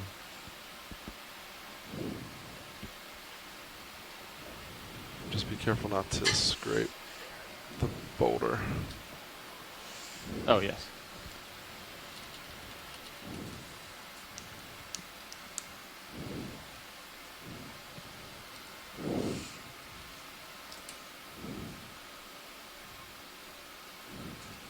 Try to... Yeah. Looks That's stuck. pretty... And... Oh, maybe. What? Oh. Starting to move? Oh, maybe. Maybe I can get that one. If I grab it. Yeah, it's moving. Okay. It's a little stubborn. Got lid? Yeah, if you want to come in. Yeah. Sure wasn't a shadow illusion? No, it didn't look like that to me. I think it looked like it was, yeah, moving.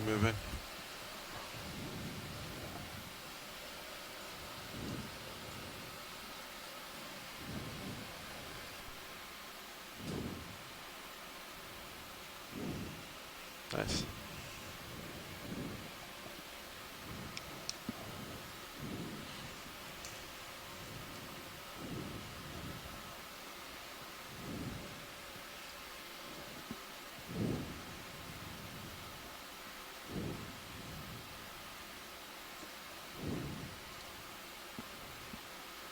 Yes, you might have to come out like partial. There you go. That looks great. Oh yeah, I think they'll be able to get that. Nice. Nice grab. Let's see if I can get you any video on it. Yeah, that one looks pretty good, more angular than that first one.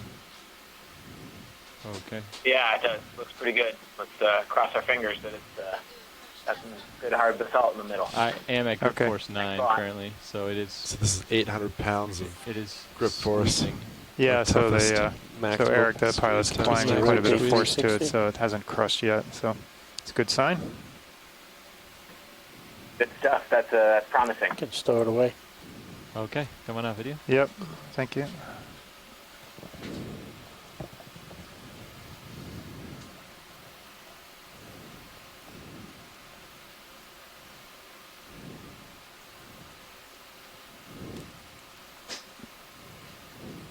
Nice.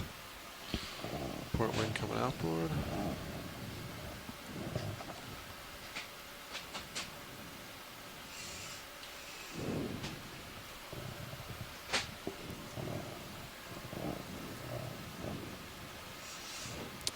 As we lift off And and that take was away from on 3,016 meters.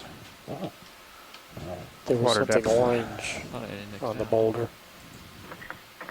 Okay, arms. That's great. Please thank the pilots for me. All right, good job, pilots. It should be off. Nice grab, Andy. Yeah, excellent. Yeah, we didn't really move, so. What did I hear about when we launch off?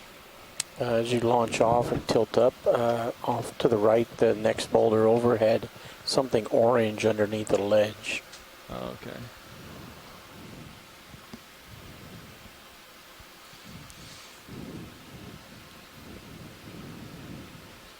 So now it would be like up, tilt up.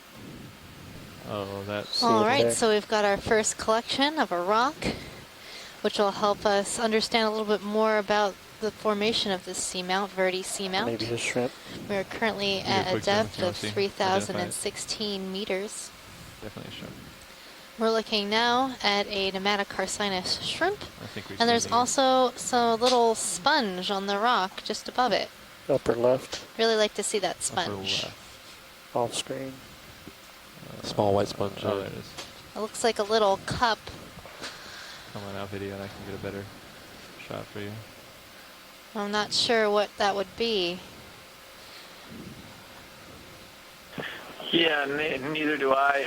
The sun right above the lasers right now is kind of interesting. It's quite small, perhaps an inch or two wide. All right, come on in, video. So the lasers that maybe we see in the raise the screen lower are light about bars in 4 order inches to apart, 10 kick light in that centimeters area? apart from one Raise another. Come back out a little bit. It would be great to collect something like this, but I'm afraid we would squish it. Yeah, this would be way too tough, particularly with a right-handed manipulator as your main collecting manipulator. It's got some kind of a stalk to it or a peduncle. So it's a very curious one. I'm assuming it's some type of euplectellid, or at least in the order Lycosinosida, but the soft sponges. But as far as I can go, it's a great image of them. So we can pass that around amongst the sponge guys and see what they have to say about it. Thanks, Chris. I'm also seeing a stalked crinoid just above our little sponge. Okay, video's clear. Copy that. Just come on out.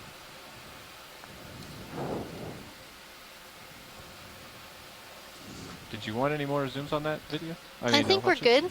Okay.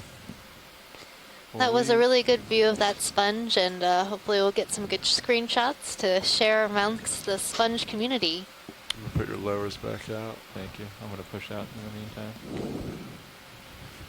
Is that a very high dense community of sponge ops experts? I don't know how dense the sponge community is. How dense is the sponge community, Chris? Or are they just diverse? Or both? It's long. Yeah. 25 centimeters. Some of them are dense like me, and some of them aren't so dense. But there's not that many sponge people out there, believe it or not, at least for glass sponges. Right now, we're kind of a handful of enthusiasts. But hopefully the Okeanos video will inspire some other folks to enter into this area of research, because these really are fascinating animals. Okay, video. And speaking of a fascinating animal, this is quite interesting.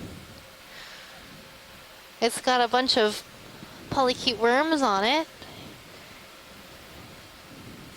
A type of sea star.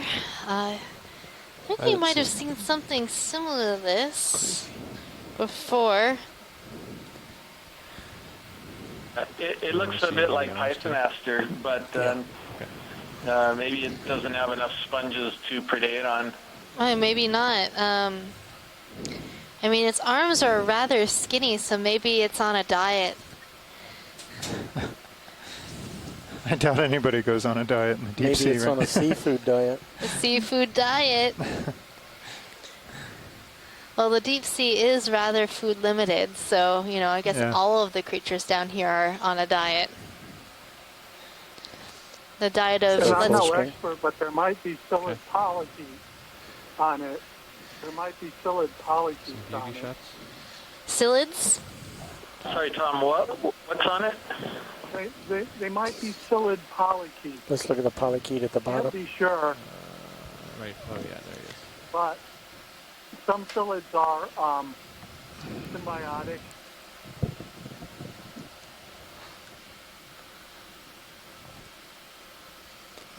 This star has a number of polychaetes on it.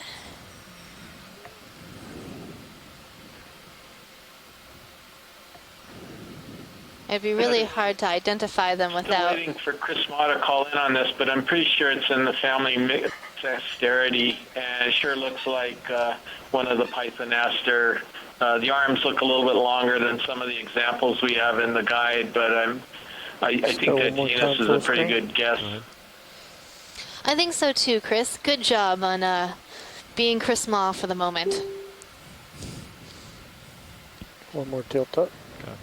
Thank you, pilot. Perfect. Perhaps that polychaete also has spikes. I mean, and it's a polynoid. Hard to know. And then video's clear. Copy that. Come on out.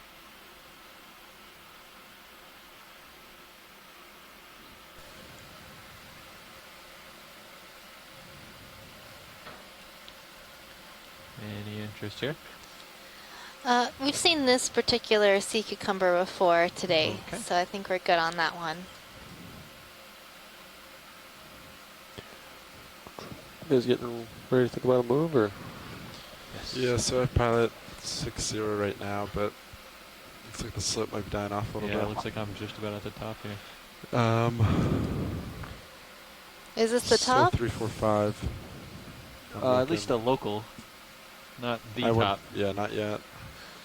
So it looks like we've reached a local I think high. we do 30 now, if pilot's happy. And right up here, we're seeing a few more corals than we've seen before, all grouped together.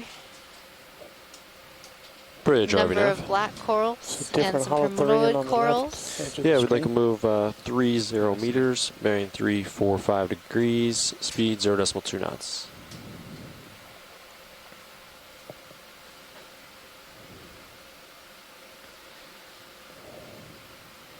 Quick good copy. Video. So right now we're seeing a different kind of sea cucumber in the family Ellippidae. Has these little walking feet, uses to march along the sea floor, and its common name is the sea pig.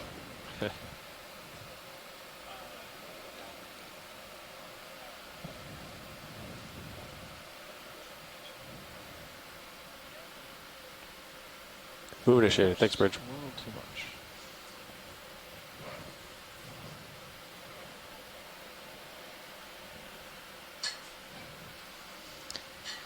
So I think we can move on from here.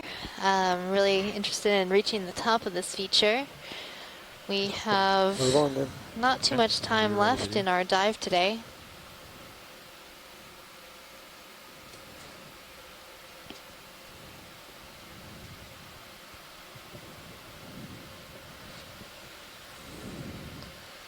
So Chris, do you think we should collect a primnoid coral or a black coral? I'm between, I'm sort of torn. You got about 5 minutes left until you start moving. I'd like to collect at least one collection today of a biologic. You have 5 minutes of bottom time, almost an hour. I think, boy, that's a tough one.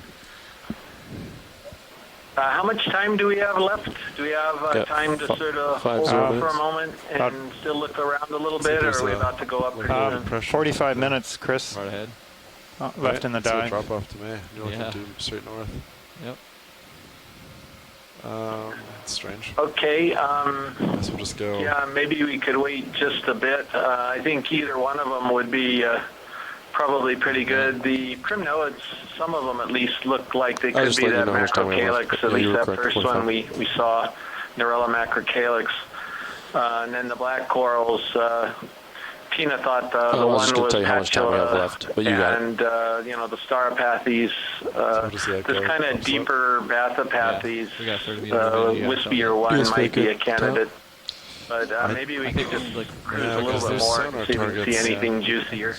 Okay, that sounds good. Well, we'll give it a few more minutes here, see if we can find something juicier, and if not, either choose one of these sort of clear polyped black corals or one of the primnoid corals that we've been seeing quite often throughout this dive. I will not make it that far until we start moving. So Sean, you see like a peak over here, and then maybe it kind of goes down and then comes back up. Probably. Yeah, this might almost be like a saddle, maybe. Okay. I'm not sure. You know, throughout this dive, we've seen quite a few of these sort of Bathopathes and Staropathes, black corals, and those seem to be pretty characteristic of this area. So part of our take a peek reasoning for collecting some of these is to characterize an area, confirm species identifications. Right, because we're about to the point where we should start. Yeah. Right, western. Yeah. And eventually you hope to put it all together with do you want to see this video quick? All the seamounts that we're studying, plus those from other cruises. Nothing new. Right? Right. So we want to see if we're seeing the same species in the Northwest Hawaiian Islands and the Papahanaumokuakea Marine National Monument, and also in the main Hawaiian Islands. See if there's any sort of connectivity between the ship has moved 20 meters up 30. Didn't mean to stop environments it now. Do you think moving 20 that we've been exploring throughout the Capstone project? So across the Pacific to the Western Pacific? Okay. As well? It's going to put me like where D2 is now. Right, yeah. So those of you not familiar with the Capstone project, Capstone stands for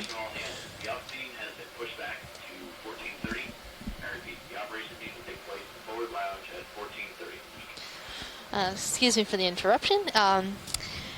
So Capstone stands for the Campaign to Address Pacific Monument Science and Technology and Ocean Needs. And for the last 3 years, we've been exploring the Pacific in different monuments and other connected areas. Because the ocean knows no boundaries, all of these different areas that we've put aside for protection and all those that are outside protection are all connected in some way. So I see another Bathopathes. We're looking around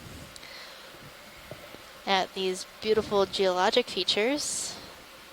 Is this area considered the high seas? So right now, in the Musician Seamounts, where we're diving at the moment, is considered part of the high seas outside of U.S. waters. But these waters are also important to our U.S. waters and other waters around the world. Or way back there. Yep, possibly. Yeah, we'll make our way over there in a little bit here. Yeah, so what I recommend is Right. It's interesting is some of the boundaries of the monuments have been extended recently to almost 4 times their original size. So that takes away from the high or open seas and puts them under the jurisdiction of the United States in this case, or other countries in the case of their marine monuments or equivalent. So this one is still open, wide open on the high seas, and adjacent to the northwestern Hawaiian Islands monument, where that is the Papahānaumokuākea, and adjacent to the U.S. Move complete. Thanks, Bridge. Exclusive economic zone, which goes out the same distance, 200 miles, is a political boundary. The ridge up here that waypoint 2 represents. But out here, and we're in under the jurisdiction of no particular country, so it's interesting to look at the features and the organisms that may inhabit the other areas I just mentioned as well. Just stopped, so it's been about 5 minutes, 6 minutes since we started moving the ship, so I expect Sirius to start moving now. Copy. I'll rotate like 30 degrees. So from... So right now I would say upslope is almost 6-0. Yeah. Which is what you're maybe almost east even. Okay. Which is not the direction we want to go. So this talus that we're seeing, John, do you think it's that same sort of conglomerate that we picked up earlier, or maybe broken basalt? Yeah, sure, go ahead. Well, I'm just asking you to speculate on things that you can't possibly know. Hard to say. I mean, we just crossed over a nice outcrop of intact pillowed flows, so I would have said anything around there was okay. So from D2 kind of basalt to waypoint 3, intact lava flow. Up here, I can't really tell what's going on. About 300, 300. So you're looking at no targets on our targets. Nothing. Yeah. So it probably goes downhill for a bit. Yeah. So I said I would normally expect it to be lava flow pieces, broken up basalt follow the ridge rock a little bit. pieces, Yeah, but things get a little funky sometimes when you're in a new area. You mean almost northeast, this or something? Like right here. Follow right here. Yeah, so I don't want to go too much east. Yeah. So maybe if we just do a bump north, we'll eventually hit upslope west. Okay. Copy. Yeah, you still have to swing that, I think. Yeah, I still should travel a little bit. That's you're getting to the end of your leash. Okay.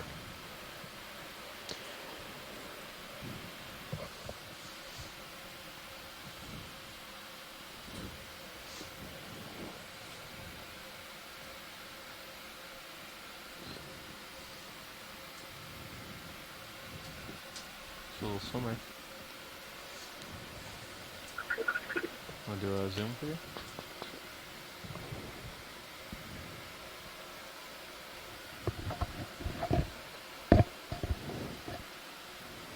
What is he wearing? Well, looky here. That is a polychaete that is just sort of pretending like it's, we didn't see it. Time to play dead. Plain possum. It's got quite a hairdo. So when did It does. ship stop moving? At 05. 05. So I should have like another minute or two swing. Yes. Copy. Do you want to go ahead and get another one on top of it? I think we could stack it if you want to do one. I would like that. How far do you want to go? At least 30 meters. 30, yeah, at least. Okay. 30 meter, but I'm looking at 3-0 right now. Okay. But yeah, I don't want to go too far, but I don't want to go down slope either. Yeah. So whatever pilot's comfortable with. Yeah, let's do at least 30 meters. 30 meters. What direction would you like? I'm not seeing it.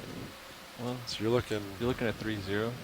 Yeah. I wouldn't go any past 3-0 for sure. Yeah. Out of curiosity, would that kind of square rock let's just that's make to it the at left 3-0 of the right now, lasers work for a second rock? Copy. It looks The angular That's one? going to kind of suck us right here? eastbound. Yeah, but I'd rather follow it around than go over open water. Yeah, we want to keep. So look north real quick. Yeah. I think Just like this north one? is just open water. No, it's panning out of screen. To the right. Yeah. To the right. Yeah, it's about to go off screen, and it's off screen. Features like could this. Yeah, I travel don't like know. that I think at we're an just angle. like looking Oh, yeah, around you us could- right okay. now. Do you want to try maybe just north? Yeah, let's try north. I think, yeah, because you can always go deeper and I can adjust bailout, so. I was trying to determine the strike of this ridge to get in the proper direction. Yeah, watch it. Sorry, stand by. We're having we're difference between high pack. according to tracking, we're supposed to be on the top, but we're not, I believe. So pilots are kind of taking a look around, scanning the area with visually and probably sonar wise too to figure out where we 30 are. meters north. Yeah. Get it in. Even 40 meters. I think start with 30. Start with 30, so they'll put me where you are, and then hopefully we can. Where driving now? Start going It's west. like being in a dark room that you've never been in before, and all you have is a flashlight. Yeah, somebody's. Come down. Yeah, we'd like a move range You're in a 30 cave. meters. And Due north 000. With your flashlight, you gotta speed find your way to 2. the top. Right, driving a Jeep with a bucket on your head and a flashlight across down a dirt road. Good copy. If that.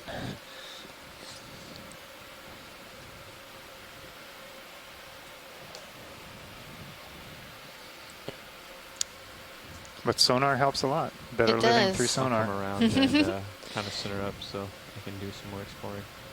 Well, without sonar, we wouldn't be able to be here today. In order to find do you these wanna put features Sirius and sonar out to 80? determine their shape and where to dive, we're looking at our Did we lose that mapping circular sonars. starfish? Yes, I was in the totally wrong Right. direction. You've done a lot of Where we mapping, needed to go. John. Yes, I have. And we also Maybe use thanks, Rich. the vehicles both have a scanning basically there's sonar, which is depression like an between obstacle on this ridge, if you detection will. and avoidance sonar. So that's not exactly a mapping sonar, but it helps us find things. We're kind of in it right now, but such as north is rock still outcrops upslope, so and that's still ledges good. and ridges. Coming around slowly because we got time. Yeah. I think you're tugging that. Yeah, you're tugging me. All right. Yeah, you can put it back to 50 meters now. 10-4. Just want to see if I saw anything, which I don't. So.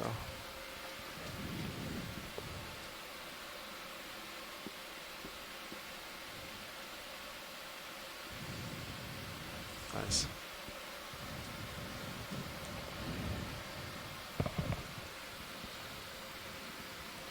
Would you bring up my tail cam on there? Yeah. I'm just used to seeing that there. Thanks. There's an interesting starfish on that rock in front of us. Might be a new thing that we haven't seen yet today.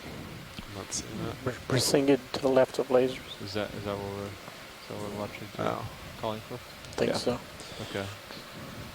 Might be able to get there, but Okay. Yeah. pretty much already tugging me. All right.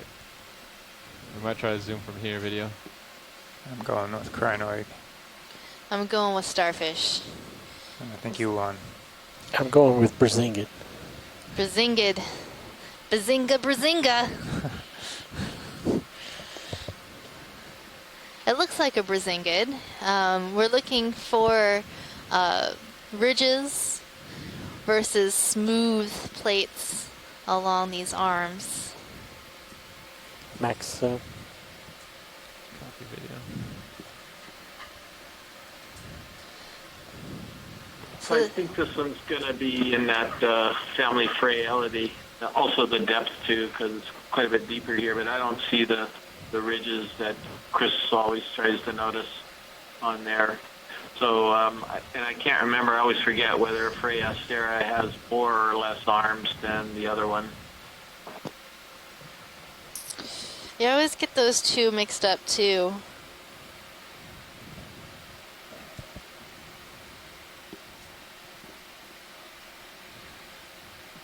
So, looks like Freya Stera has exactly 6 arms.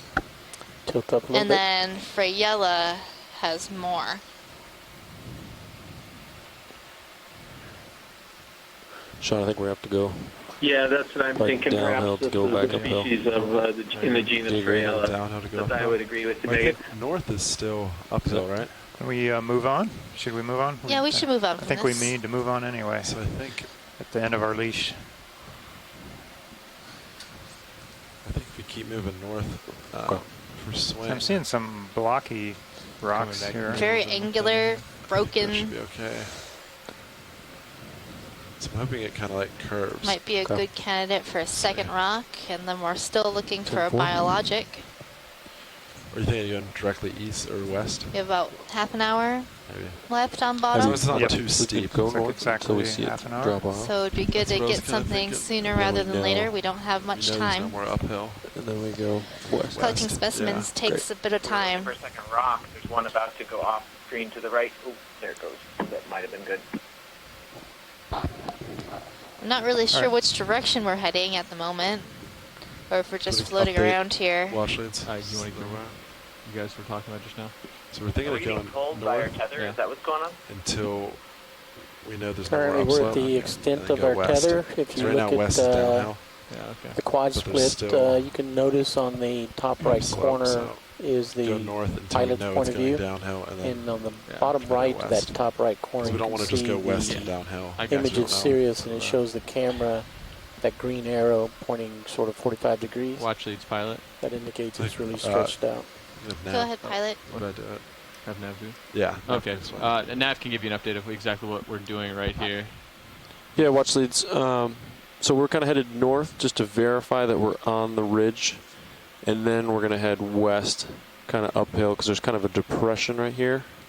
Right where waypoint 2 is kind of downhill from us. So what we're doing is we're going up to verify, going north to verify the geography here. So we see uphill to the Back east full of screen, us, Stream 3. and we want to go to the west over here. So we're going to go north, verify this goes downhill, and then we're going to head west.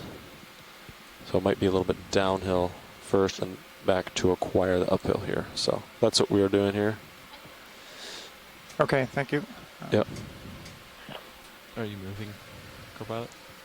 So Move complete. Thanks, Bridge.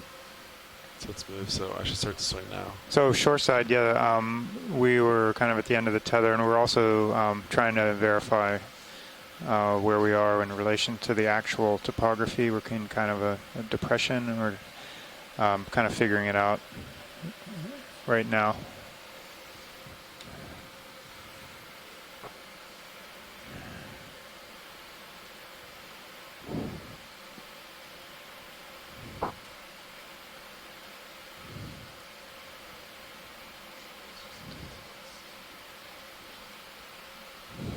In the meantime, enjoy these rocks. Aren't they nice? Spectacular. I feel like this looks like a really good place to get a rock if we were going to get one. What do you think? Yeah, I think so. See anything? Just trying to find one. Yeah, I think if we can find one of the more angular ones, it'd be good if we have enough, play in the tether to do that. Yeah, pilots, watch lead. Go ahead. Yeah, when you're able, this might be a good spot to grab a rock. Sure, we start can- looking for one, angular one. Weird. So fuzzy Great to coral look. bottom left. If you see something that you would like, watch leads. Roger that. So Eric, yeah, we can, we've alerted the pilots that we'd like one. So if you see one in particular that you'd like, give a shout. Let's see how loose. Well, the one right in the lasers right now looks like it might be a Right, little angular. like this big one. Okay. I don't know if that's too big.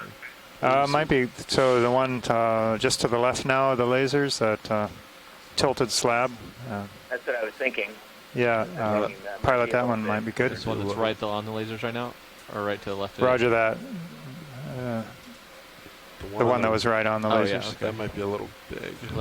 It's almost 40 centimeters. How about that one that's to the upper right of the one the lasers He are wants the just one on? to the That right. looks like it's Oh, got a no, little more this is girth this to one. it Right. and very squarish looking. Yeah, it's pretty big. Yeah, that Okay. might be good. That's Is a the good one call. It might be a down, little that's like closer to almost half a 1900 meter. or something. Yeah, pilot now. Right. Go ahead. We're thinking the one up to the right, a little bit more to the right, up to the, say, 2 o'clock from the one that the lasers were on. This one? Next one up. Oh, this one. This one might be real big. Too big. Yeah, we thought maybe. That's Okay. even bigger. Maybe back to the original one then. Okay, we're not even sure that the original one's not too big yet. You can take a look, but maybe to the left. That one's not really angled. How about? No, it's not. Maybe just do a pan to port and see if it pops up. That one might do if we need to. If it's the other. That one. There's a couple more over here. They don't look nearly as good. So yeah, short side. That other one was too big. The you can give that one a poke. consider one around one of these in here. That one, this one right here. If we give that a poke, that would fit. Okay. How about the one that the lasers were on before? The one just to the right. That one. Where we are right now. You still like that one? It's the most angular of the bunch, which seems to correlate well with strength, although it's loose. It might have a couple fractures in it. Okay. So watch the one they just hit moved. Yeah. Kind of rounded. Pilot, yeah, the one to the left of the lasers. The original one. Yes, that one. This one. Yes. You could yes. try Yeah, it. they just hit that one with a skid and it moved. Okay, I'll land it. If it's not like buried, right? Question I would have is, might fit. squeezed on it, would it break up? Hydraulics up. So Eric, the one with the lasers on, is that the one you want? Hand me the book, please. That was the one I was originally thinking of, but they How's that move coming through? they hit the one to the left of that with a skid, so we know that one's loose. Right. Another one. Try that one, squeeze it, Still it breaks, then we can try the one the lasers are on now. I'll go ahead and get this out there and give it a poke. Okay. Yeah.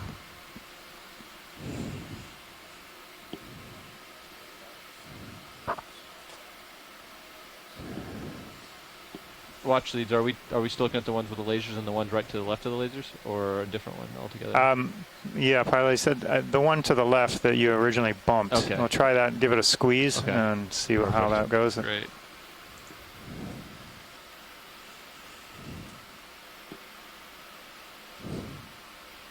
Actually, I already know it moves.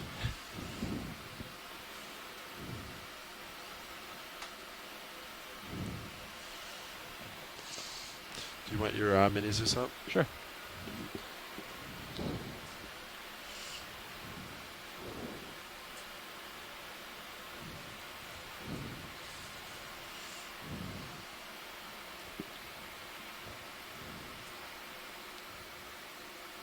Not the greatest grip, but I do have 800 pounds of force on here right now. Okay. So you got a good squeeze on it? I do. Okay. This is 800 pounds where it is right now. Great. Okay. If he's squeezing it good and it's staying together, that's good. Yeah, sign. that looks good. Yeah, Eric, he's got a good squeeze on it, so it's still intact. So. All right, I'll take that one. You like it? Yep. Okay. I'll take that one.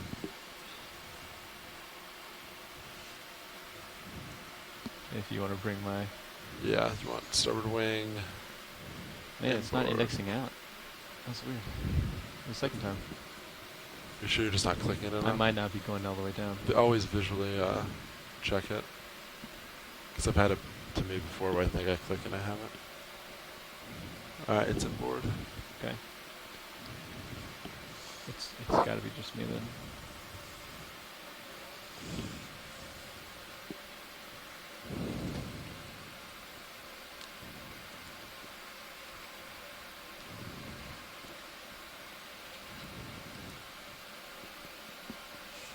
Okay. Alright, going outboard. Pilot, if you can be quick about it, would you be able to collect that black coral that's right at the bottom of the screen?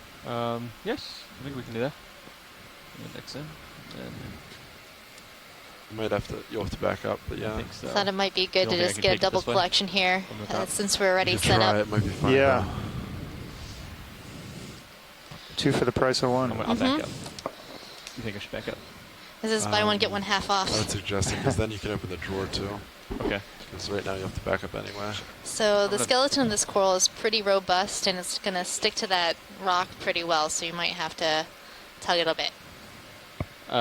Repeat that? Sorry? You might have to tug it a bit to get it to detach from the rock. Okay.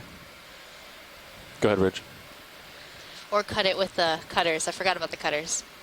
Ah, yes. I can always use the cutters.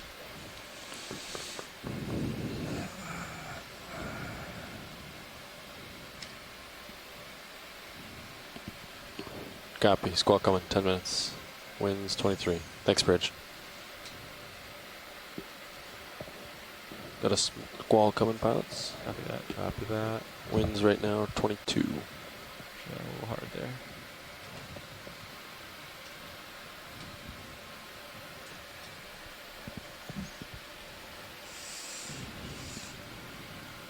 So your port is ready. If that's where you want to go.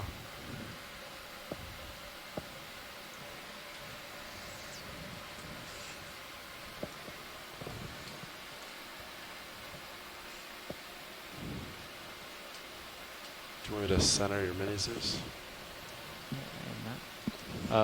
Yes. So I can zoom in here in a second. Yeah, there we go.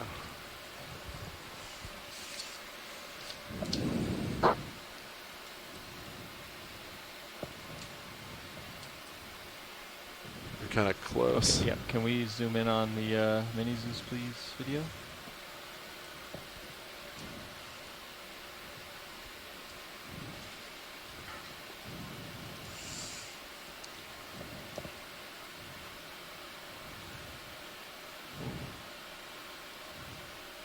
Floating free. Yeah, it's free. Oh, perfect. Oh, there you go. Snatch. Gonna let that go. All right, I'm ready for drawing you. Okay, go ahead. Extending drawer.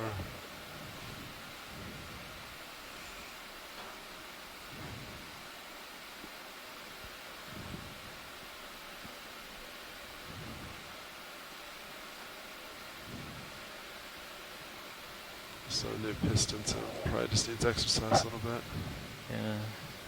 Very strong.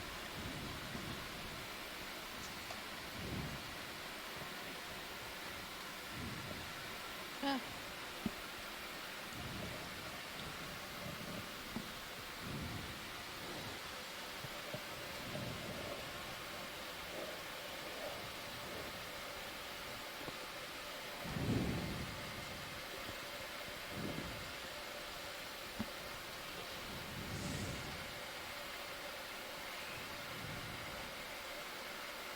Alright, Okay. it's fully excited. Do you want main HD up at all? Actually, if you just follow me around right here, I'm going to use that in the Copy nips. that. And it's perfectly zoomed Stopped. for me. Perfect.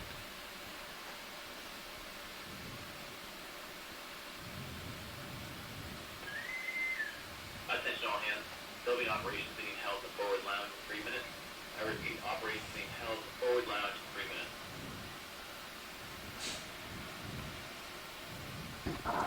And one note, just what grip force are you in? I am in a large grip force because I didn't. Not inside the box. Yeah, just didn't, when you go to release, just yeah. be where it's gonna really fling open unless you lower it. Copy that.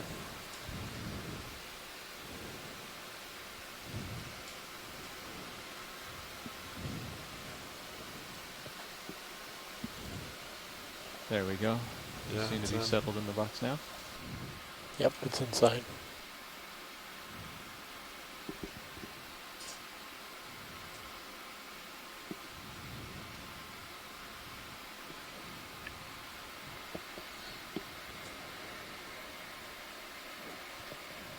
It's free. You're good. Nice. There we go. Okay. Drawer retractor.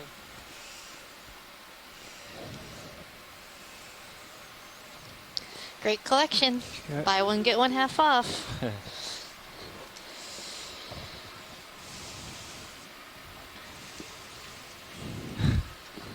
Yeah, 22 minutes left, bomb time.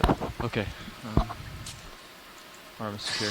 Soft. Save the valve pack. Actually, And we can get another. We can get ready to get another move in as soon as I get moving. Yeah, what direction? Let's see here. I'll let you guys decide that. Alright, so yeah, rotate port. Copy that. I'm going more towards the north, yeah? Yeah.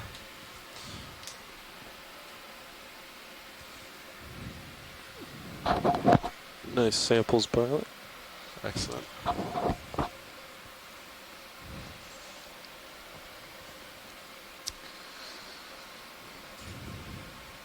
All right, I think I heard that we have about 20 minutes left on tilt bottom HD2 today. up a little bit? We have 2 rock samples, 1 biologic sample, and if we do see a primrose coral, that would be a great final sample. What was that final one? A white coral, a primnoid. Okay. So there's one right below lasers. That one? That one might be one. Go ahead, zoom in. looks like it's within What do we think? This looks like a bamboo coral, and it's got a couple associates, crinoid and something else, that red thing. I'm not sure what that was.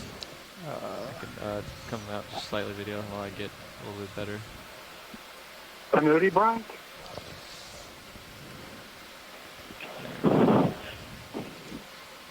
You know, this wouldn't be a bad collection, this one right here, given the amount of time you've got. If you could snip it right below that crinoid, and you're going to get that red thing and the crinoid as well as the coral. Okay, yeah, Pilot, could we collect this?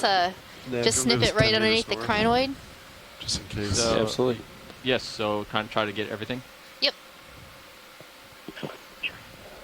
Could we get a better look at that red thing? I don't know what that was. Let's get a nice snap soon of the red. 10 meters, due north, 000, speed decimal 2. Just second video. Standing by. Yeah, I think we're positioning right now, so stand by. It's a good copy.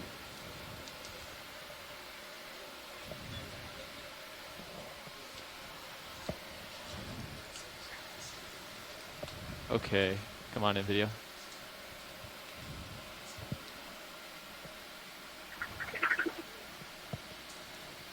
Oops.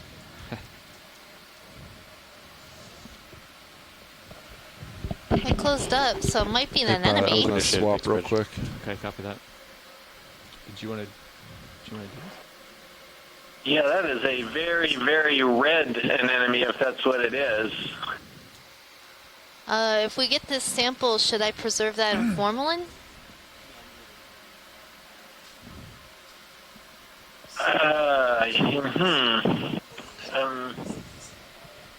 I guess if you can figure out whether it's an enemy or not, then maybe you could isolate that part of the branch there so you wouldn't rip it up trying to get it off the bamboo and put it in formalin. Okay. So watch this, I didn't hear your exchange. Yeah, Pilot. Still wanna... yes, let's collect this, and let's collect it somewhere below the crinoid. Okay. The other sample doesn't tend to float, right? That we took just a second ago? The black coral Yes. might be a little bit floaty, so if you don't mind putting it in the starboard box, that would be great. Okay. I will think this through and we will get it for you. All right, thanks.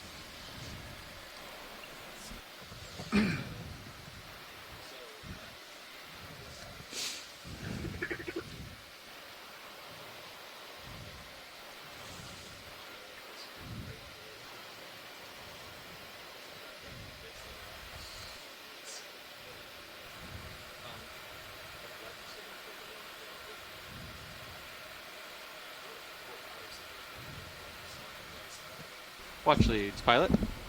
Go ahead, Pilot. We also have the port outer, unless you're afraid that that other one is going to float up. It would be much easier to put it in there. Okay, I think the black coral should stay put. Okay. Well, we saw it sank. Yeah.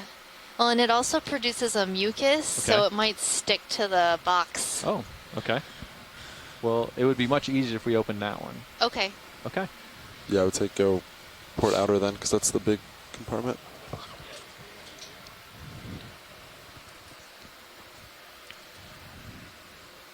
Do you want to first sample and then I'll open the box, or what do you want to do? Yeah. Okay. Yes, and I think you should be able to open it after I get it. All right. Moving. Hey, co-pilot, just be aware I did put a 10-meter move north for you to get you closer to the sample of D2. So you'll probably feel it in a couple minutes. My heading right now is 015. Was that the same heading as the ship move? No, ship move was due north. Okay. But there's no slope that way, so you can leave slightly, turn to keep pilot in view. Okay. If you want to just keep an eye on camera. A little bit video on number 2 during this. Okay. You want to zoom in on 2? Yeah, just a little bit. Okay.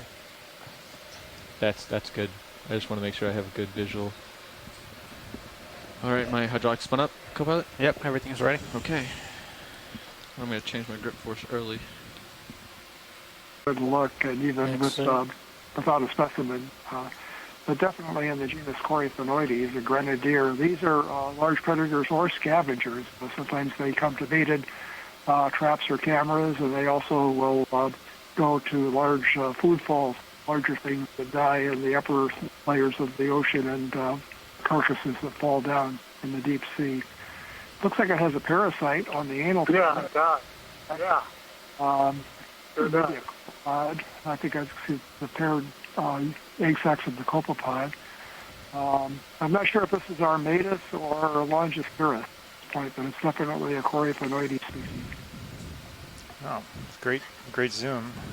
Their side's on the other side. Do you want lasers on them again? Video? Yeah. Okay. Got it. Okay, now that I see it from the side, I think this might be Coryphonoides Longispirus. But I'm open to suggestion about that from other people, Chris or Megan, if you have any ideas. Is that because it has those really long projections on the fins? That and the whisker on the chin. I think it looks like Longispirus, Bruce. I would agree with you.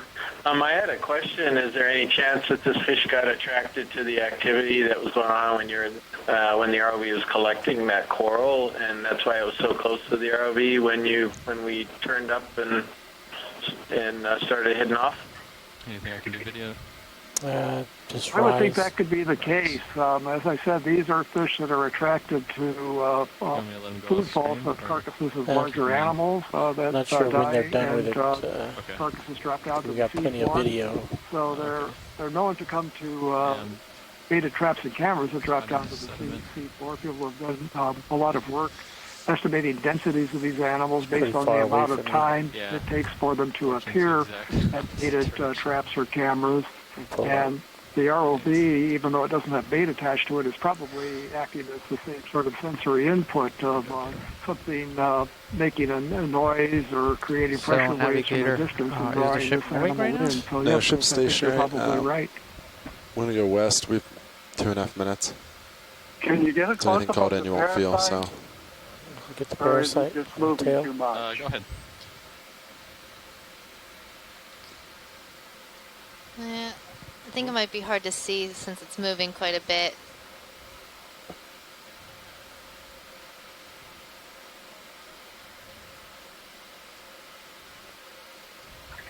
Yeah. Fish, why can't you just stay still? All right, co-pilot, do you want to start stowing swing arms? Copy that. Come on now. 2 more minutes, pilot. Copy that. And then It's on the other side. Yeah, it's on the other side. Sometimes these fish don't always my cooperate. blue video. It also looked like this fish had what they call a pseudo-caudal, false caudal fin, the tail fin. And that happens sometimes with these when the tail's bitten off by another predator and grows back and forms a false caudal fin. So, usually for the last minute, I'd be curious to see if you go west, see if you ever find slope, upslope. Tip of the kind of tail, come back and rotate, look west so it looks like that as you fish come up. maybe had a tip of its tail You can nipped stay low off too, and then but it regenerated. Have to tilt your camera up, though. That's better. So that's east. That's the exact opposite direction of planned track. So that's definitely upslope to the east. Upslope to the east, yeah. But we want to look west. Let's see, what's my sonar at? 50? Yeah. It's almost like back up into Sirius. Okay. And then rotate. Well, that was the actually kind last of 30 amazing to seconds see just kind two of fish drive in out. such a short time period. We saw two fish in the earlier anything. parts of the dive and then two together just a few minutes apart. Wow. Well, they knew you wanted to look at them. It looks like wow. Desert. That's interesting. So that's what's there's supposed a whole to be. sediment area right here. Yeah, watch it. So that's the direction towards waypoint 3. You can kind of see it's just sediment and downslope. Right. Which is kind of different than what we were thinking it'd be. Curious. So that's the thing about exploring in places we've never delved before. We don't know what to expect. Watch your Yeah, I'm hearing quite a bit right here. Yeah, I'm gonna come Here, back. yeah, you don't have It's any interesting tether. how it just Yeah. completely All right, drops Bob, off that is the to full-on time we have. So if you want to rise up a little bit, you can adjust turns and set up for recovery. Okay. All right, watch leads. That ends bottom time for today's dive. All right, thank you. Thank you. Thank you. So that's the end, folks. We're going to be leaving bottom in just a few seconds. I hope you enjoyed our dive today. I know it was shortened due to some technical difficulties early this morning, but I'm glad we got to dive here at D2's gonna have to Verdi rotate. Seamount. It was Verdi, Verdi, Verdi pretty. And Sirius is good. Yeah, I'm good. Pretty I'm much. pretty much lined up with the ship. Yeah. So I'll just keep on coming back. Keep a good delta of 20-ish. So and today- just back up and turn would be good. Oh, Yeah. we're working on it. It's Friday afternoon. It's a long day, right? Do you want to rise a little bit, or you want to go like right under me? I just want to delta So 20 right on now. today's dive, Talk to you guys tomorrow. Good dive and way to get all the specimens right there at the end. yep, that was a great few collections right there at the end. You following me down too with your camera? Yep. Crinoid, bamboo coral, and Crinoid was looking at This it. camera. Yeah, Yeah. you gotta do gentle. so in today's dive we saw keep an eye quite a on my number of tether. things.